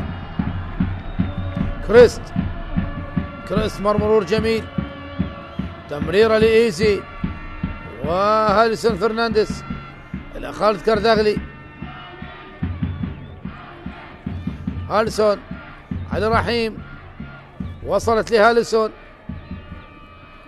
جيلان لقمان يضغط النوادر على جيلان، يضطر لعب الكرة الخلف لكردغلي. روى يوسف أمامية من روى باتجاه جيلان لقمان، يحاول لكن أنس النوادر موجود في التغطية ولعب الكرة للخارج إلى الخارج. رمية جانبية. عمر نوري القائد يتأكد من سلامة أنس النوادر. يستطيع إكمال هذا اللقاء أنس النوادر.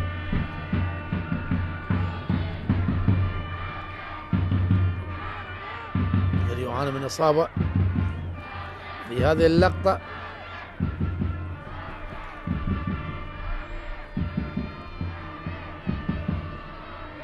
لعب الكرة من ثم سقوط على الأرض.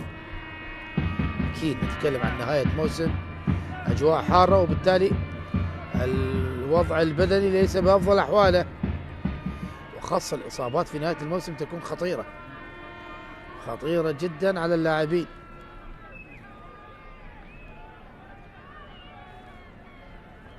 جماهير أربيل، جماهير هولير المتواجدة في ملعب فرانسو حريري. أحمد عبد الجبار يضبط الساعة.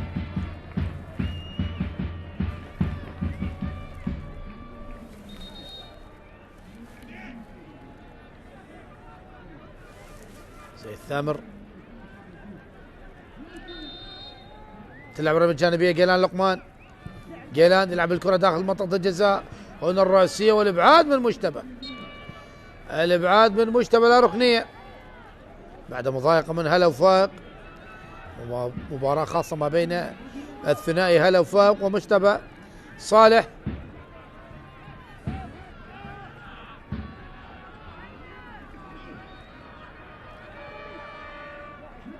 تلعب ركنية قصيرة لجيلان. جيلان لقمان يحاول المرور. جيلان لكن قطعت من أنس. الهجوم المرتد لمصلحة نادي الكرخ. البحث عن الهجوم. ايزي يحاول المرور. ايزي وتمرير على مصعب والكرة الخطرة لمصلحة نادي الكرخ. وهنا التصويبة من صهيب تصدي للحارس حسين علي. حاول نادي الكرخ بهجوم مرتد سريع لكن حسين علي يتصدى لهذه الكرة. تمريرة من جيلان لقمان إلى انياس محمد. انياس محمد مع الكرة يلعبها لهلا وفاق. هلا وفاق من جهة اليمين يلعب الكرة العرضية وعمر نوري. ابعاد للكرة من عمر لكن عادت مجددا لمصلحة نادي اربيل. هلا وفاق الى سفين منصور والتمريرة لإيفان والابعاد من مجتبى. عادت الى مصعب ومصعب لعب الكرة للخارج. رمية جانبية. رمية جانبية لمصلحة نادي أربيل. هذا مصعب الذي حاول المرور باللقطة الماضية. نعم ليس هذه اللقطة، تكلم عن الكرة المرتدة لمصلحة نادي الكرخ. تصويبة صهيب رعد لكن ممتازة من حسين علي، تصدد الكرة بصورة جميلة. تبديل الآن لنادي الكرخ. أول التبديلات حسين فاهم مدافع منتخبنا الوطني للشباب. حسين فاهم يدخل الآن.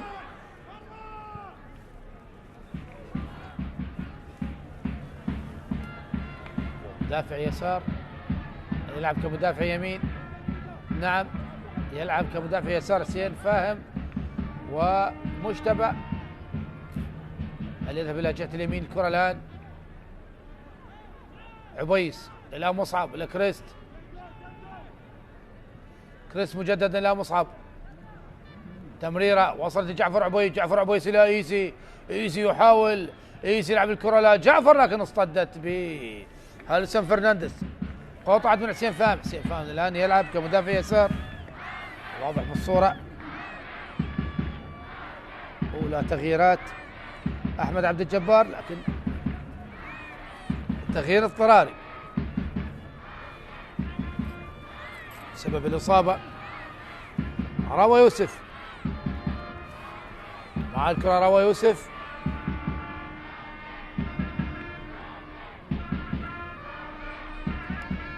يحاول الآن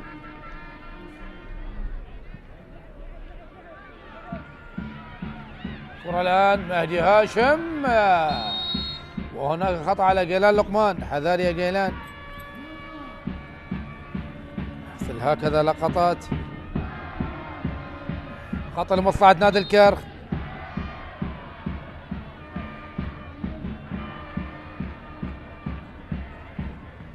شاهد الكرة جيلان لقمان حاول أن يضغط لكن سهلة لدى مهدي هاشم.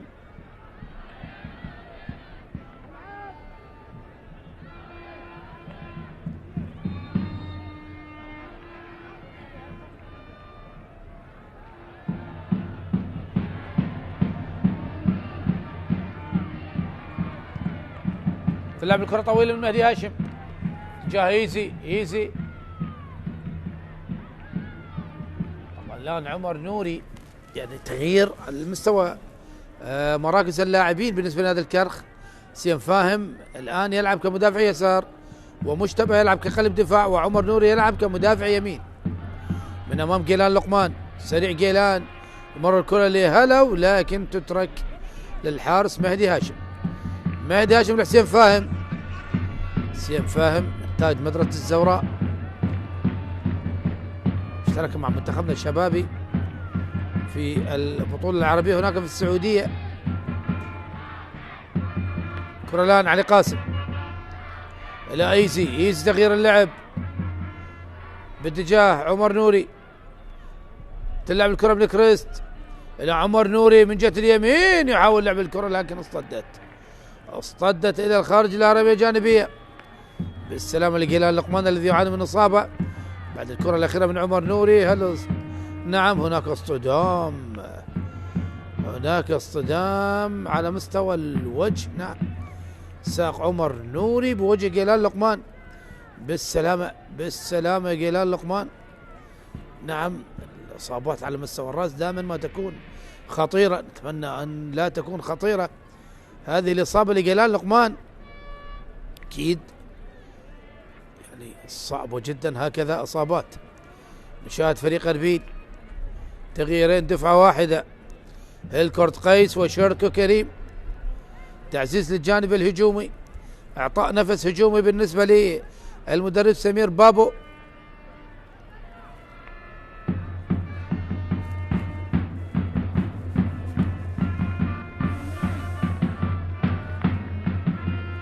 شيركو كريم طبعا الذي ساهم 14 هدف. نعم هذا هو شيركو كريم 14 هدف، سجل 9 أهداف و5 أسيست. 14 هدف من مجموع 45 هدف، يعني يعني تقريبا ساهمة بنسبة 33% من أهداف نادي أربيل في هذا الموسم. السلامة لجيلان لقمان، أكيد الابتسامة موجودة والروح الرياضية موجودة في الملعب. اللقطة يعني عمر نوري أكيد يعني ارتماء جلال لقمان الذي حاول ابعاد الكرة، وبالتالي عمر نوري اكيد لم يكن متقصد هذه الاصابة على جلال لقمان. 60 دقيقة مرت احبتي المشاهدين، ساعة من اللعب والتعادل لغاية الان ما بين اربيل والكرخ. رمية جانبية عمر نوري يلعب على طريقة ركلة ركنية، هنا الرأسية من فييرا من جديد والابعاد، وصلت الى علي قاسم لعب الكرة باتجاه مصعب لكن قصرها وقطعت من علي رحيم مجددا لمصلحة نادي الكرخ. مجتبى يحاول مجتبى القرب من روى يوسف، روى أمامية اصطدت إلى الخارج. رمية جانبية لمصلحة نادي، هذا روى يوسف اللي سجل هدف. الكرت قيس وشيركو كريم، شيركو بديل لإيفان خالد. الكرت قيس بديل لمن؟ نشاهد شيركو كريم والكرت قيس على المستوى الهجومي. سيم فاهم تلعب الكرة إلى مجتبى لمحمد مصطفى، يحاول فريق الكرخ أمامية قطعت من خالد كردغلي علي رحيم إلى جيلان، محاولة الآن وصلت إلى جيلان لقمان هناك من جهة اليسار. جيلان مر، جيلان انطلق، جيلان دخل منطقة الجزاء يلعب الكرة، مرت عليه الكرت قيس، كاده الكرد أن يسجل الهدف الثاني، لكن الكرة طالت على الكرت قيس. شاهد التمريرة خلف مجتبى، لكن الكرت قيس متأخر بخطوة على الكرة. لكن جلال لقمان يلعب الكرات بصورة جميلة على القائم الثاني، فعلها في الشوط الأول والآن يفعلها في الشوط الثاني. هذا هو الشيركو كريم، الآن هو يستلم القيادة، تلعب الكرة طويلة بالرأس، عادت لمصلحة فريق أربيل، قطعت عادت من جديد. تمريرة أمامية جعفر عبيس يلحق بالكرة الآن، هلا فاق عادة كمدافع يمين وخروج نياس محمد. نعم هلا فاق عاد لمركزه، خروج نياز محمد وإيفان خالد ودخول شيركو والكرت قيس. تمريرة لإيسي، إيسي يحاول التحضير لكن الإبعاد من فرنانديز، عادت مصلحة نادي الكرخ. عمر نوري، تمريرة لمصعب، مصعب إلى صهيب، قطعت الكرة من جيلان إلى الخارج. رمية جانبي،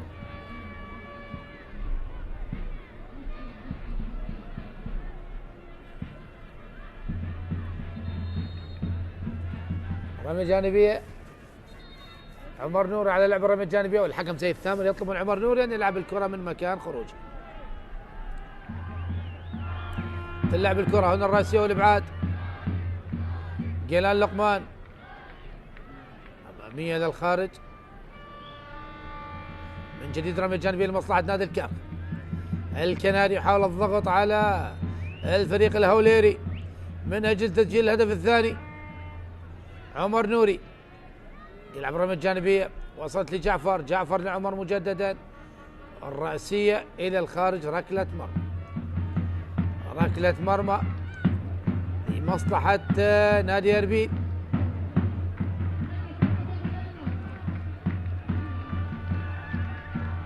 روى يوسف، روى لهلو لكن بعيدة على هلو إلى الخارج إلى رمية جانبية. رمية جانبية لمصلحة نادي الكرخ.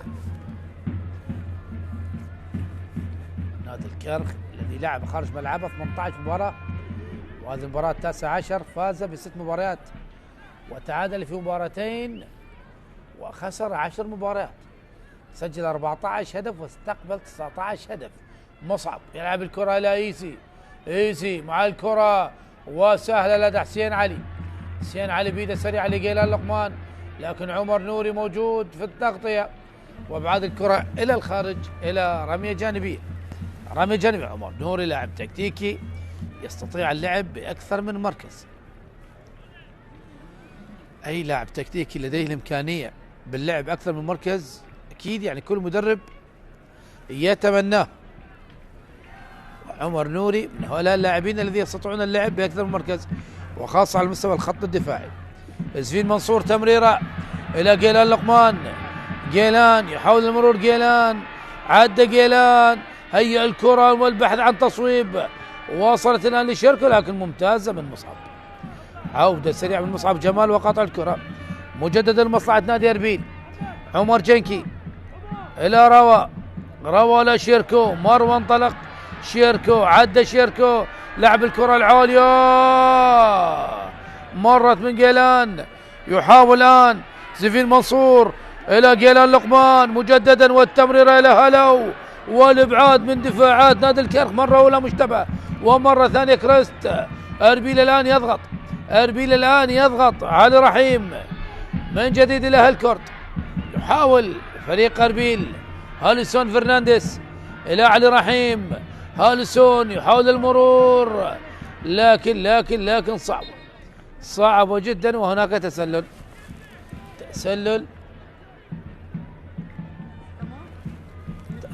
على فريق أربيل.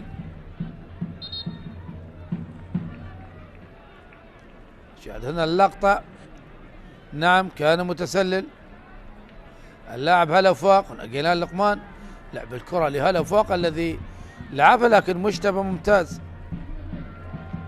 ممتاز مشتبه.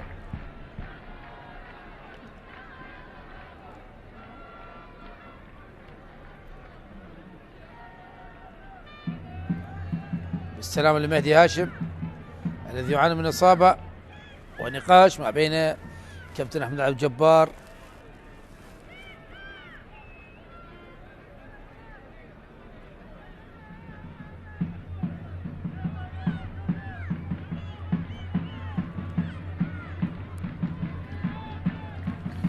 شاهدنا اللقطة مرت على جيلان لقمان،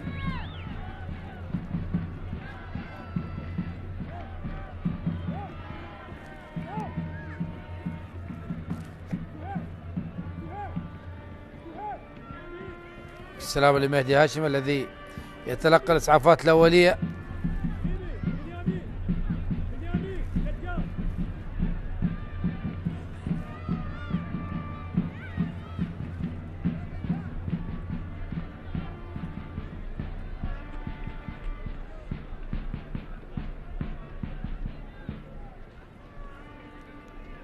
أكيد زي الثامن يطمئن على سلامة الحارس. طبعا نادي أربيل لعب في ملعبه 18 مباراة، هذه المباراة التاسعة عشر، فاز ب8 مباريات فقط وتعادل ب4 مباريات وخسر 6 مباريات. سجل غير جيد على أرضه. دائما نادي أربيل في ملعبه دائما ما يكون متميز. طبعا سجل 25 هدف واستقبل 20 هدف، لكن الخسارة الأولى كانت في ملعبه بعد مرور 17 جولة. نعم الخسارة كانت في الجولة 18 أمام القوة الجوية بهدفين مقابل لا شيء هنا في ملعب فرانسو حريري. الآن ضربة حرة غير مباشرة لمصلحة نادي الكرخ. مهدي هاشم يطلب من اللاعبين التقدم من الأمام من أجل لعب الكرة العالية الطويلة، يلعب الكرة العالية الطويلة باتجاه كريس بالراس. جعفر لمصعب، مصعب طالت على مصعب، قطعت من هلا وفاق مجددا لهلكورت قيس، مر هلكورت من أمام علي قاسم، وهناك خطأ لمصلحة هلكورت قيس لاعب منتخبنا الوطني للشباب. نعم هلكورت قيس من اللاعبين المتميزين الذين برزوا في دوري الشباب، ومن ثم اللعب في الخط الأول مع نادي أربيل. كرة الآن لجيلان لقمان، وهناك تسلل من الحكم المساعد الأول علي فاضل على شيركو كريم الذي ينتقل إلى الجهة الأخرى. تسلل واضح على شيركو،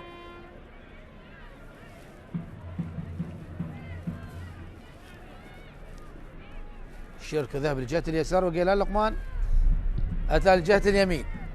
كرة العالية طويلة من عمر نوري، راسية هاليسون فرنانديز، ايزي يلعبها لصهيب، صهيب يحاول مرور لكن قطعت الكرة من كرداغلي، كرداغلي إلى علي رحيم للاعب روى تدرج بالكرة وصلت لهالا، هالا وفاق تمريرة يحاول شيركو إلى روى يوسف، لحق بالكرة روى يوسف قبل جعفر عبيس، روى يوسف مر انطلق روى يوسف يحاول المرور وهناك خطأ لمصلحة نادي أربيل بعد مجهود فردي من روى يوسف. يقدم مباراة كبيرة روى يوسف، 71 دقيقة مرت أحبتي المشاهدين، والتعادل اللي جاب لغاية الآن ما بين أربيل والكرخ. لقاء الأصفران، الفريقان يرتديان اللون الأصفر ملابسهم الأساسية، لكن الكرخ بما أنه الفريق الضيف يجب أن يلعب بالملابس الاحتياطية وهي الملابس الغامقة. مهدي هاشم يوجه الجدار البشري، هل يصوب من هذه المسافة شيركو كريم؟ هل نشاهد هدف آخر من كرة ثابتة أم يلعب الكرة داخل منطقة الجزاء باتجاه هاليسون؟ يضغط ايزي على هاليسون، هاليسون يحاول المرور لكن قطعت من ايزي مع الكرة، وهناك خطأ لمصلحة اللاعب ايفاني ايزي، خطأ لمصلحة نادي الكرخ.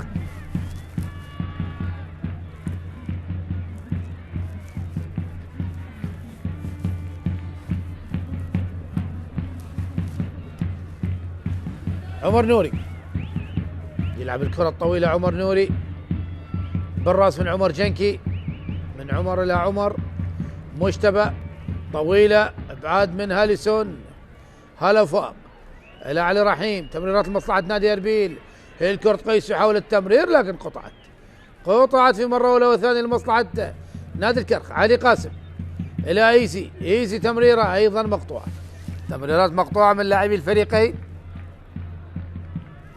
علي رحيم إلى هيلكورت، كرداغلي، شيركو كريم، تمريرة لهيلكورت إلى الخلف من هيلكورت إلى هاليسون، عمر جنكي، روى يوسف يحاول فريق الكرخ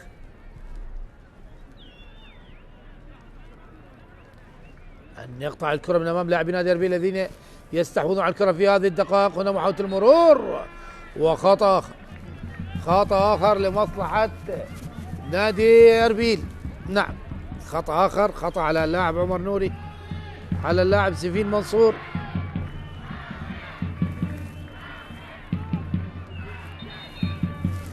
شاهد اللقطة والخطأ واضح تماما، دخول قوي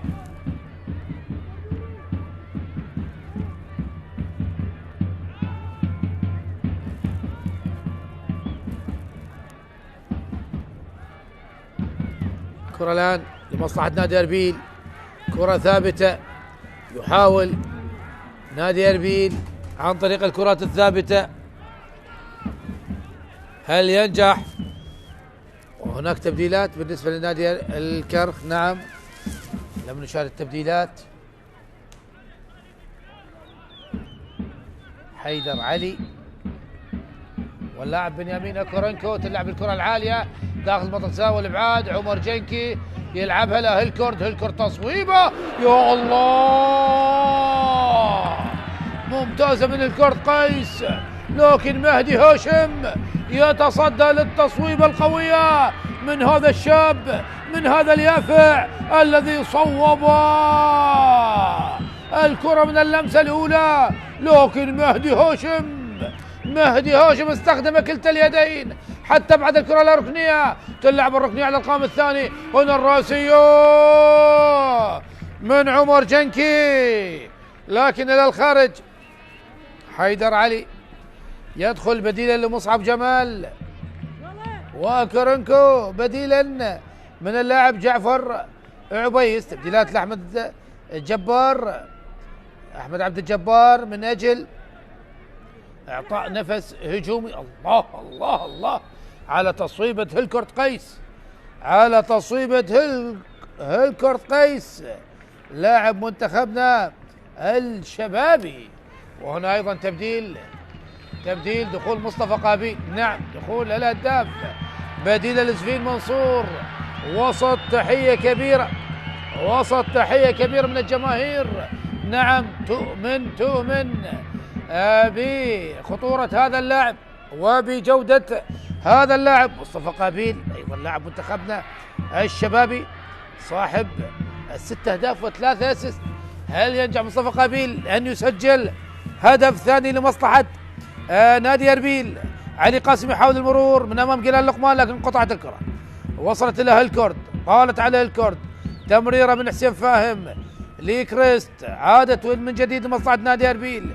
يحاول نادي أربيل، جلال لقمان شاهد الكرة المشتركة هنا في الإعادة. جنكي إلى فرنانديز،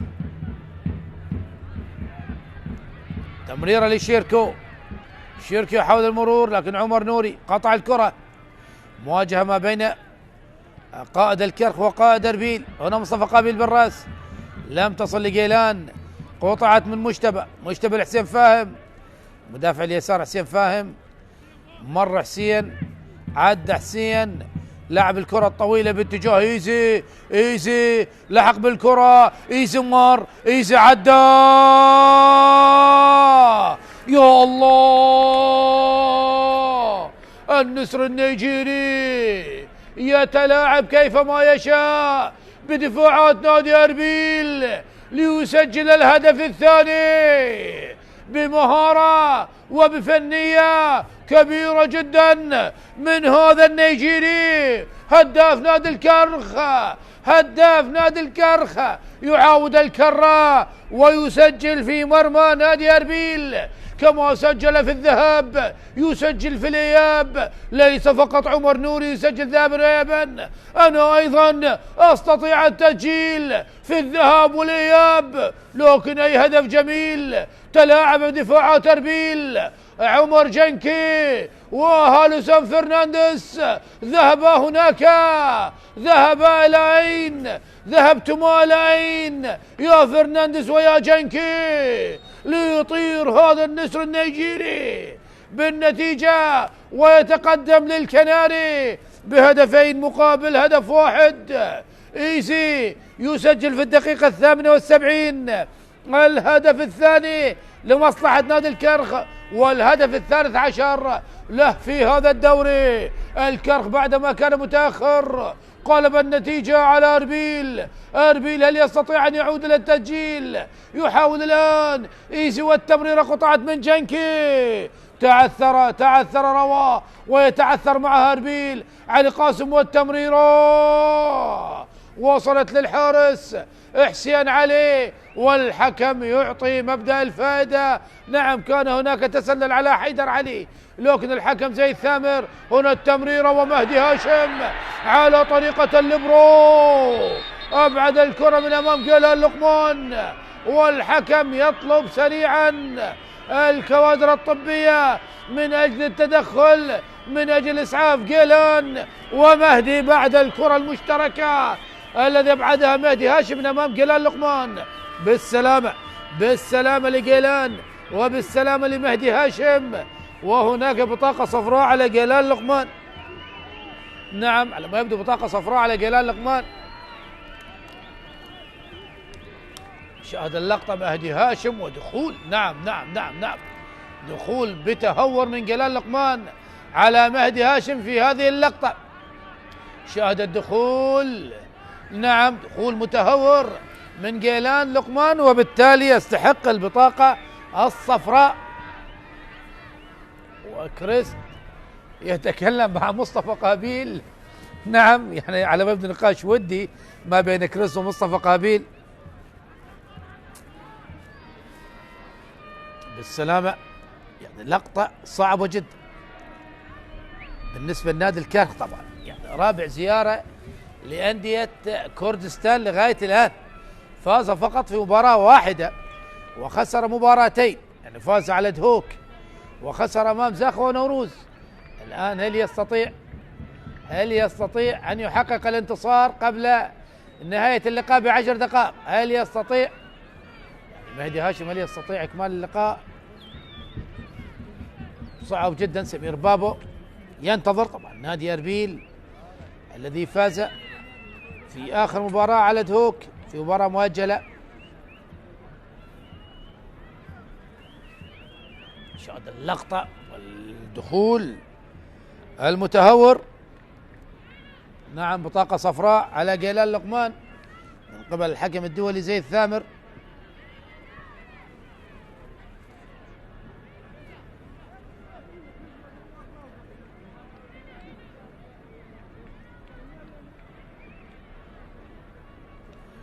نادي أربيل يعني آخر مباراتين هو حقق الانتصار على القوة الجوية وعلى دهوك، بينما نادي الكرخ يعني تكلم نادي الكرخ آخر 10 مباريات لم يحقق سوى انتصار وحيد الذي حققه على الزوراء في الجولة الماضية بهدفين مقابل هدف واحد، وقبلها يعني يتكلم عن 9 مباريات قبل الفوز على الزوراء، خسر في 5 مباريات وتعادل ب4 مباريات. وما زال مهدي هاشم يتلقى الإسعاف. شاهد مهارة إيزي، استلم الكرة، الله استلام وتخلص من هالسن فييرا، وإيزي وبكل إيزي، نعم وبكل سهولة من إيزي وضعها في شباك الحرس حسين علي. وين رحت يا عمر جنكي؟ أين ذهبت يا عمر جنكي في هذه اللقطة؟ مهارة كبيرة من هذا النيجيري إيفان إيزي الذي يضع كرة الهدف الثاني لمصلحة نادي الكرخ وسط فرحة كبيرة أكيد للاعب حيدر علي وبقية لاعبين نادي الكرخ.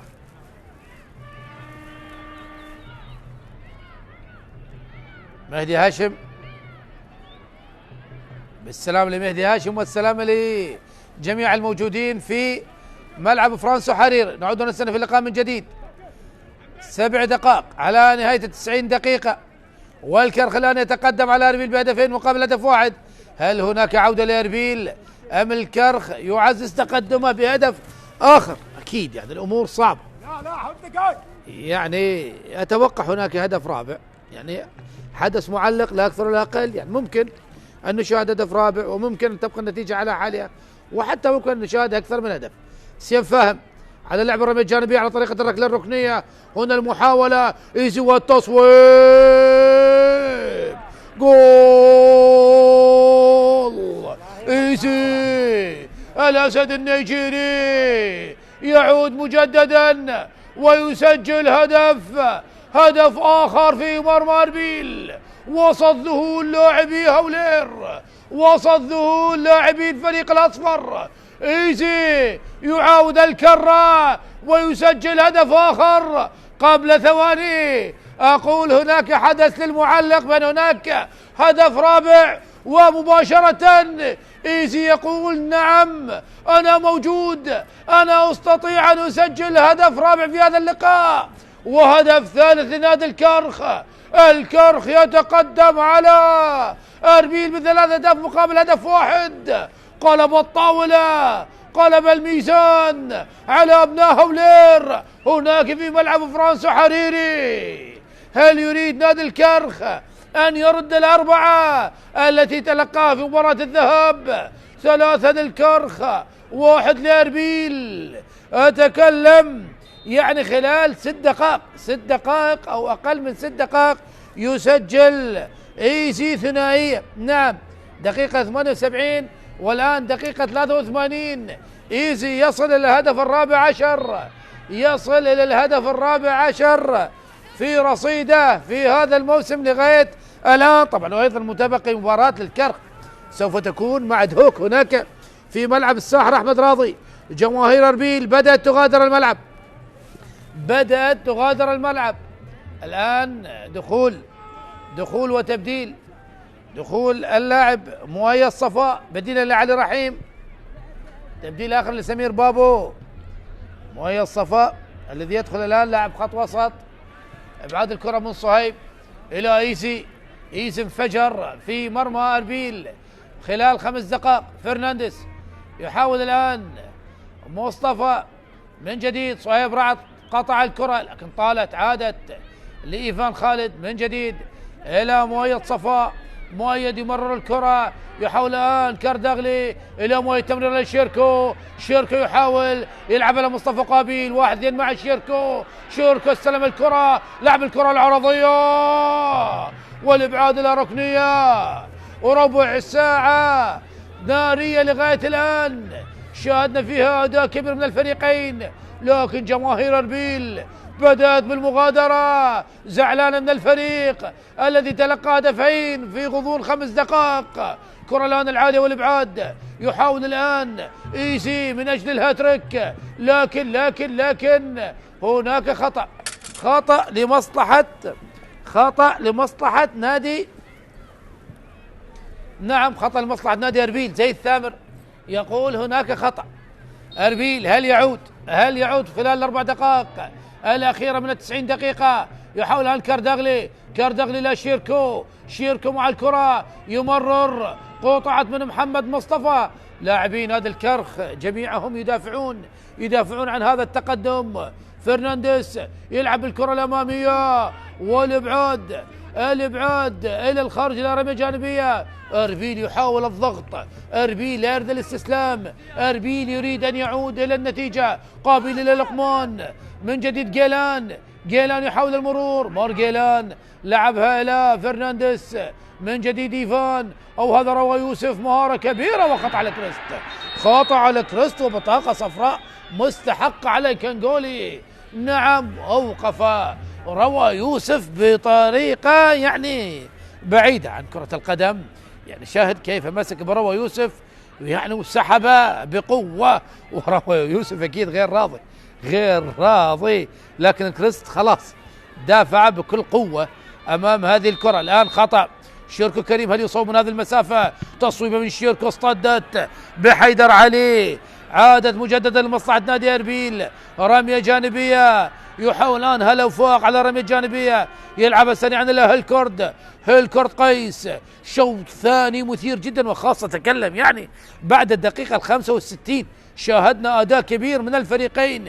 شيركو كريم والتمريرة لكن لم تصل لمصطفى قابيل، عادت مجددا لمصلحة نادي الكرخ. كريست يلعب لعمر نوري يلعب الكرة الأمامية، وصلت إلى أوكورونكو لكن هناك خطأ لمصلحة عمر نوري الذي يعاني من إصابة. عمر نوري الذي سجل هدف التعادل في وقت كان مناسب تماما لنادي الكرخ، تكلم عن الدقيقة 41.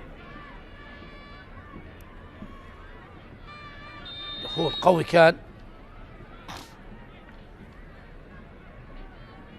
خطأ لمصلحة نادي الكرخ. عمر نوري يلعب الكرة العالية الطويلة باتجاه حيدر علي يضغط على فرنانديز لكن تصل لحسين علي والتمريرة. روى يوسف مع الكرة، تمريرة هناك لخالد كاردغلي من جهة اليسار. كاردغلي يحاول المرور، مرر الكرة إلى شيركو الخطير، شيركو المكير، شيركو يبحث عن زر التصويب، مرر الكرة إلى صفاء، وصلت إلى هيلكورد، والكرة الخطيرة والمحاولة من شيركو كريم، كاد أن يقلص الفارق في الدقيقة 90 لكن الكرة سهلة ذهبت للحارس مهدي هاشم. حاول شيركو لكن الكرة اصطدت بعمر نوري ووصلت سهلة لمهدي هاشم. هنا التمريرة من هيلكورد قيس لكن إلى الخارج ركلة مرمى. حاول هيلكورد أن يغلط مهدي هاشم لكن إلى الخارج، رمي أو ركلة مرمى نعم لمصلحة نادي الكرخ. 90 دقيقة على وشك النهاية، كم سوف يضيف حكم اللقاء؟ هل هناك تبديل للكرخ؟ 3 تبديلات أجرى نادي الكرخ، 3 تبديلات أجرى نادي الكرخ. نعم 5 دقائق، 5 دقائق يضيف الحكم زيد ثامر على أحداث الشوط الثاني. هل كان هناك تبديل لنادي الكرخ؟ لم نشاهد التبديل. مهدي هاشم على تنفيذ ركلة المرمى، وبطاقة صفراء على مهدي هاشم بسبب تأخير اللعب. توقعت هناك تبديل، على ما يبدو لا وجود للتبديل. تلعب الكرة العالية، إيسي يحاول بالراس، قطعت تمريرة من جديد عادت لمصلحة عمر جنكي.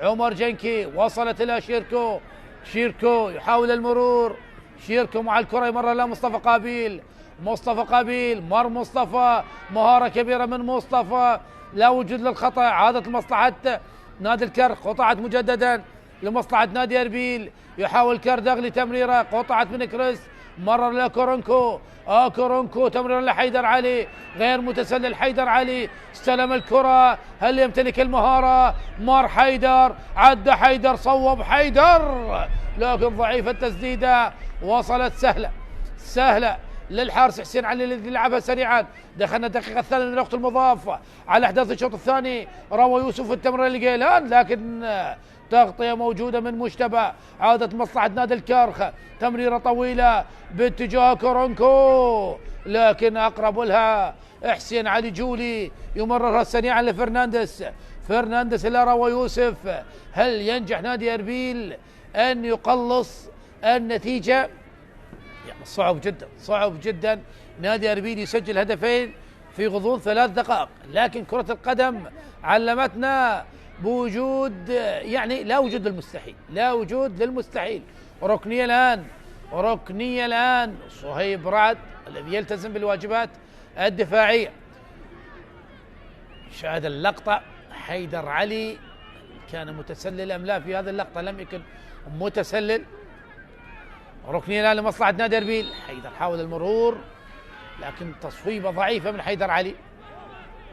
ركنية الآن لعبت، هنا تصويبة من مسافة بعيدة وبعيدة جدا عن مرمى مهدي هاشم إلى الخارج. تبديلين دفعة واحدة لنادي الكرخ، علي صادق واللاعب سجاد حسين مدافع، وعلي صادق لاعب خط وسط. الخروج عمر نوري وإيزي،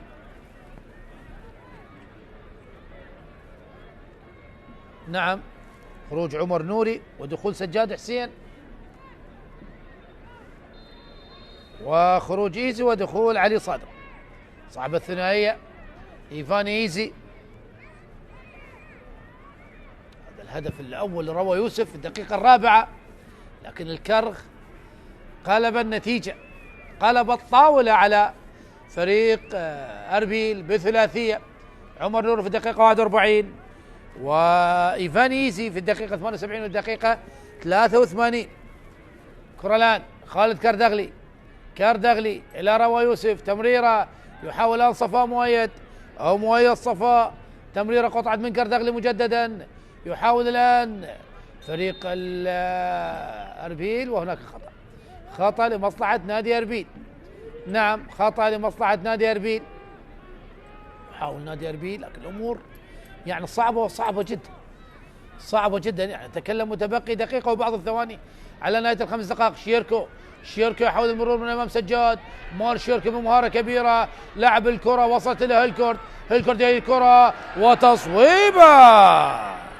تصويبة من مؤيد صفاء، لكن الكرة بعيدة. هذا البديل مؤيد صفاء حاول في الكرة الأخيرة لكن إلى الخارج. خلاص الكرخ يصل، أو هناك طبعا يعني التأكد هل هناك ركلة جزاء. سيد ثامر يتأكد لا وجود ركلة جزاء. الكرخ بهذا الانتصار يصل إلى النقطة 46 في المركز 14. نعم يبقى بنفس مركزه لكن يقترب المركز الثالث عشر الكهرباء 48 نقطة. خلاص 5 دقائق على وشك النهاية، والكرخ يحقق الانتصار، واربيل يتعرض إلى طبعا يتعرض إلى الخسارة 17، والكرخ يحقق الانتصار 12. خلاص زي الثامر ينهي احداث هذا اللقاء فوز نادي الكرخ على نادي اربيل ب3 أهداف مقابل هدف واحد. تقدم اربيل عن طريق روى يوسف في الدقيقة الرابعة، ومن ثم عدل عمر نوري في الشوط الاول في الدقيقة 41 للكرخ، وعاد ايفاني وسجل هدفين في الدقيقة 78 لينتهي هذا اللقاء بفوز الكرخ ب3 أهداف مقابل هدف واحد. مبارك للكرخ وجماهير الكرخ، هارد لك لاربيل وجماهير اربيل. وفي الختام تقبلوا تحياتي معلق اللقاء علي عنب، والسلام عليكم ورحمة الله وبركاته.